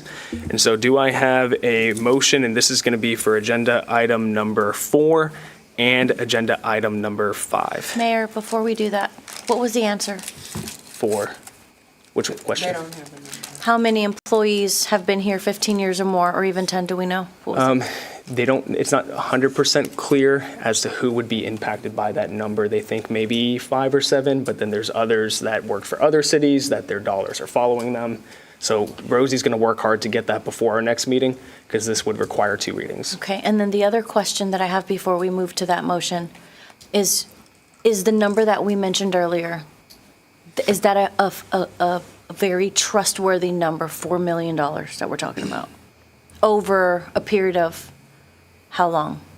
That's from TMRS's calculation. So it's as current as the number of employees and the salaries and everything that we have right now. So if we add $4 million over 5 years? I think it's. What was the number? Is it 5 years or 3 years? Time.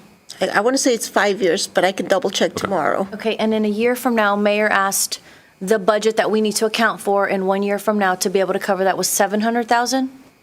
I mean, that's the good number to plan on if that's what it is this year. And, barring us not doubling, staff or anything like that, or cutting it in half. I mean, it should be somewhere in the same vicinity. Yes, okay, thank you.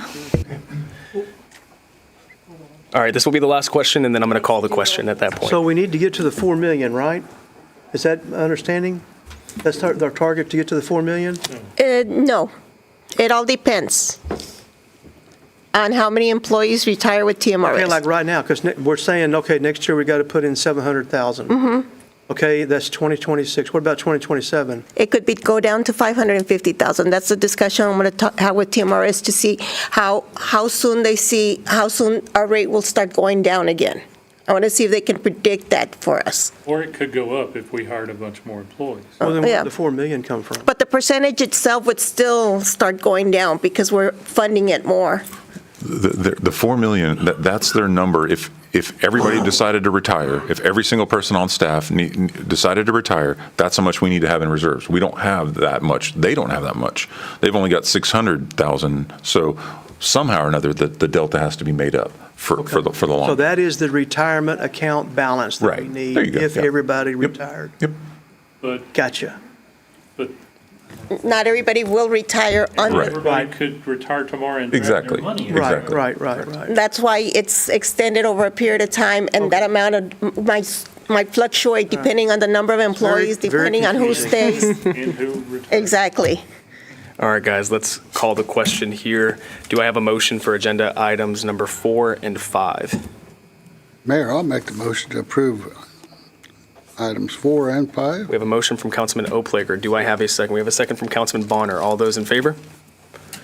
All those opposed? Motion passes in a 4-3 vote. So we're having a second one, right? We will. There will be a second one, and Rosie's going to work on getting some information to us before then, and we'll have the discussion. Thank you, Mayor Cole. Appreciate you spending time with us tonight. And then if you guys need any clarity or have additional questions, please follow up with Dan, and he'll get those to the appropriate party. We appreciate the conversation on this, and Rosie, Dan, thank you guys for answering all the questions. Council, I'm going to group together items number 6 and 7 to postpone, but before we do, any comments or questions? Okay, so consideration possible action to approve the first of 2 readings of ordinance 2025-0-34 and 2025-0-33. I will make a motion to postpone. Do I have a second? Second. We'll give it to the councilwoman, Roby Robinson here. All those in favor? All those opposed? Motion to postpone passes unanimously, 7-0. Last one before we head into executive session. We'll be quick with this, council. I ask that this be on the agenda. Consideration and possible action to direct staff to develop a mud formation policy. I want to introduce this. Councilman Bonner would love you to speak to it, but I'd like to see us create one. We learned from one of our state legislators earlier this year that when muds get formed for the city, just like we were talking about a sidewalk fund or a street fund, you can have a mud formation policy that dictates if you are going to create a mud in the city, here's what you have to follow. Live streaming your meetings, meeting in the district. Before you annex land, you have to get the voter approval of the district. I would love to see us work with our city attorney and our director of development services. We could form a working committee. I would love to be on it, but very much similar to the tree ordinance, to put this in place for any future muds that may be formed. They have to follow this policy, and if they don't, then they probably won't get approved. I'd like to be on it also. Councilman Bonner said he would love to be on it, but Councilman Bonner, is there anything that you would like to add? Couple more things. Board must meet within 2 miles of the physical mud property. Board must post agenda 3 business days before a meeting, and the board must have a minimum of 1 homeowner per subdivision. And those are all really, really good. Manager Dan, Joes, anything you guys would like to add to this conversation? Some of the things that you guys have seen or thought of? No, I'm in favor of the process. We haven't had any new muds created. Again, like we've been talking about the 380, we haven't had a new one created while we've been, this specific team. So I think it's a great idea to be proactive on it. Thank you. Anything for you? No, you're good. Thumbs up. I think good. Anybody want to volunteer to work with Councilman Bonner and I? Going once. Going twice, man. Well, if one of you would like to join, we would love to have you join us. If not, Councilman Bonner, you and I will lead the charge there. Council, any other further comments or questions? I love this. All right. I'll make a motion to direct staff to develop a mud formation policy. I think we'll need a little bit of time, but we'll set a timeline and get you guys an update at the next council meeting. Do I have a second? Second. Second from Councilwoman Sarmiento. All those in favor? All those opposed? Motion passes unanimously, 7-0. Thank you, council, for considering that. We do have our executive session open from earlier. We will step back into that one, but I do want to open up this one now that's on the agenda, so that way we can roll right over to that. City Council will convene into executive session pursuant to Texas Government Code, Section 551.074, personnel matters to deliver the appointment, employment, evaluation, and duties of a public officer or employee, yearly performance review for Bobby Gervais, City Attorney. And we will head into that executive session here at 8:42.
sessions and close them at 10:58 p.m., having taken no action.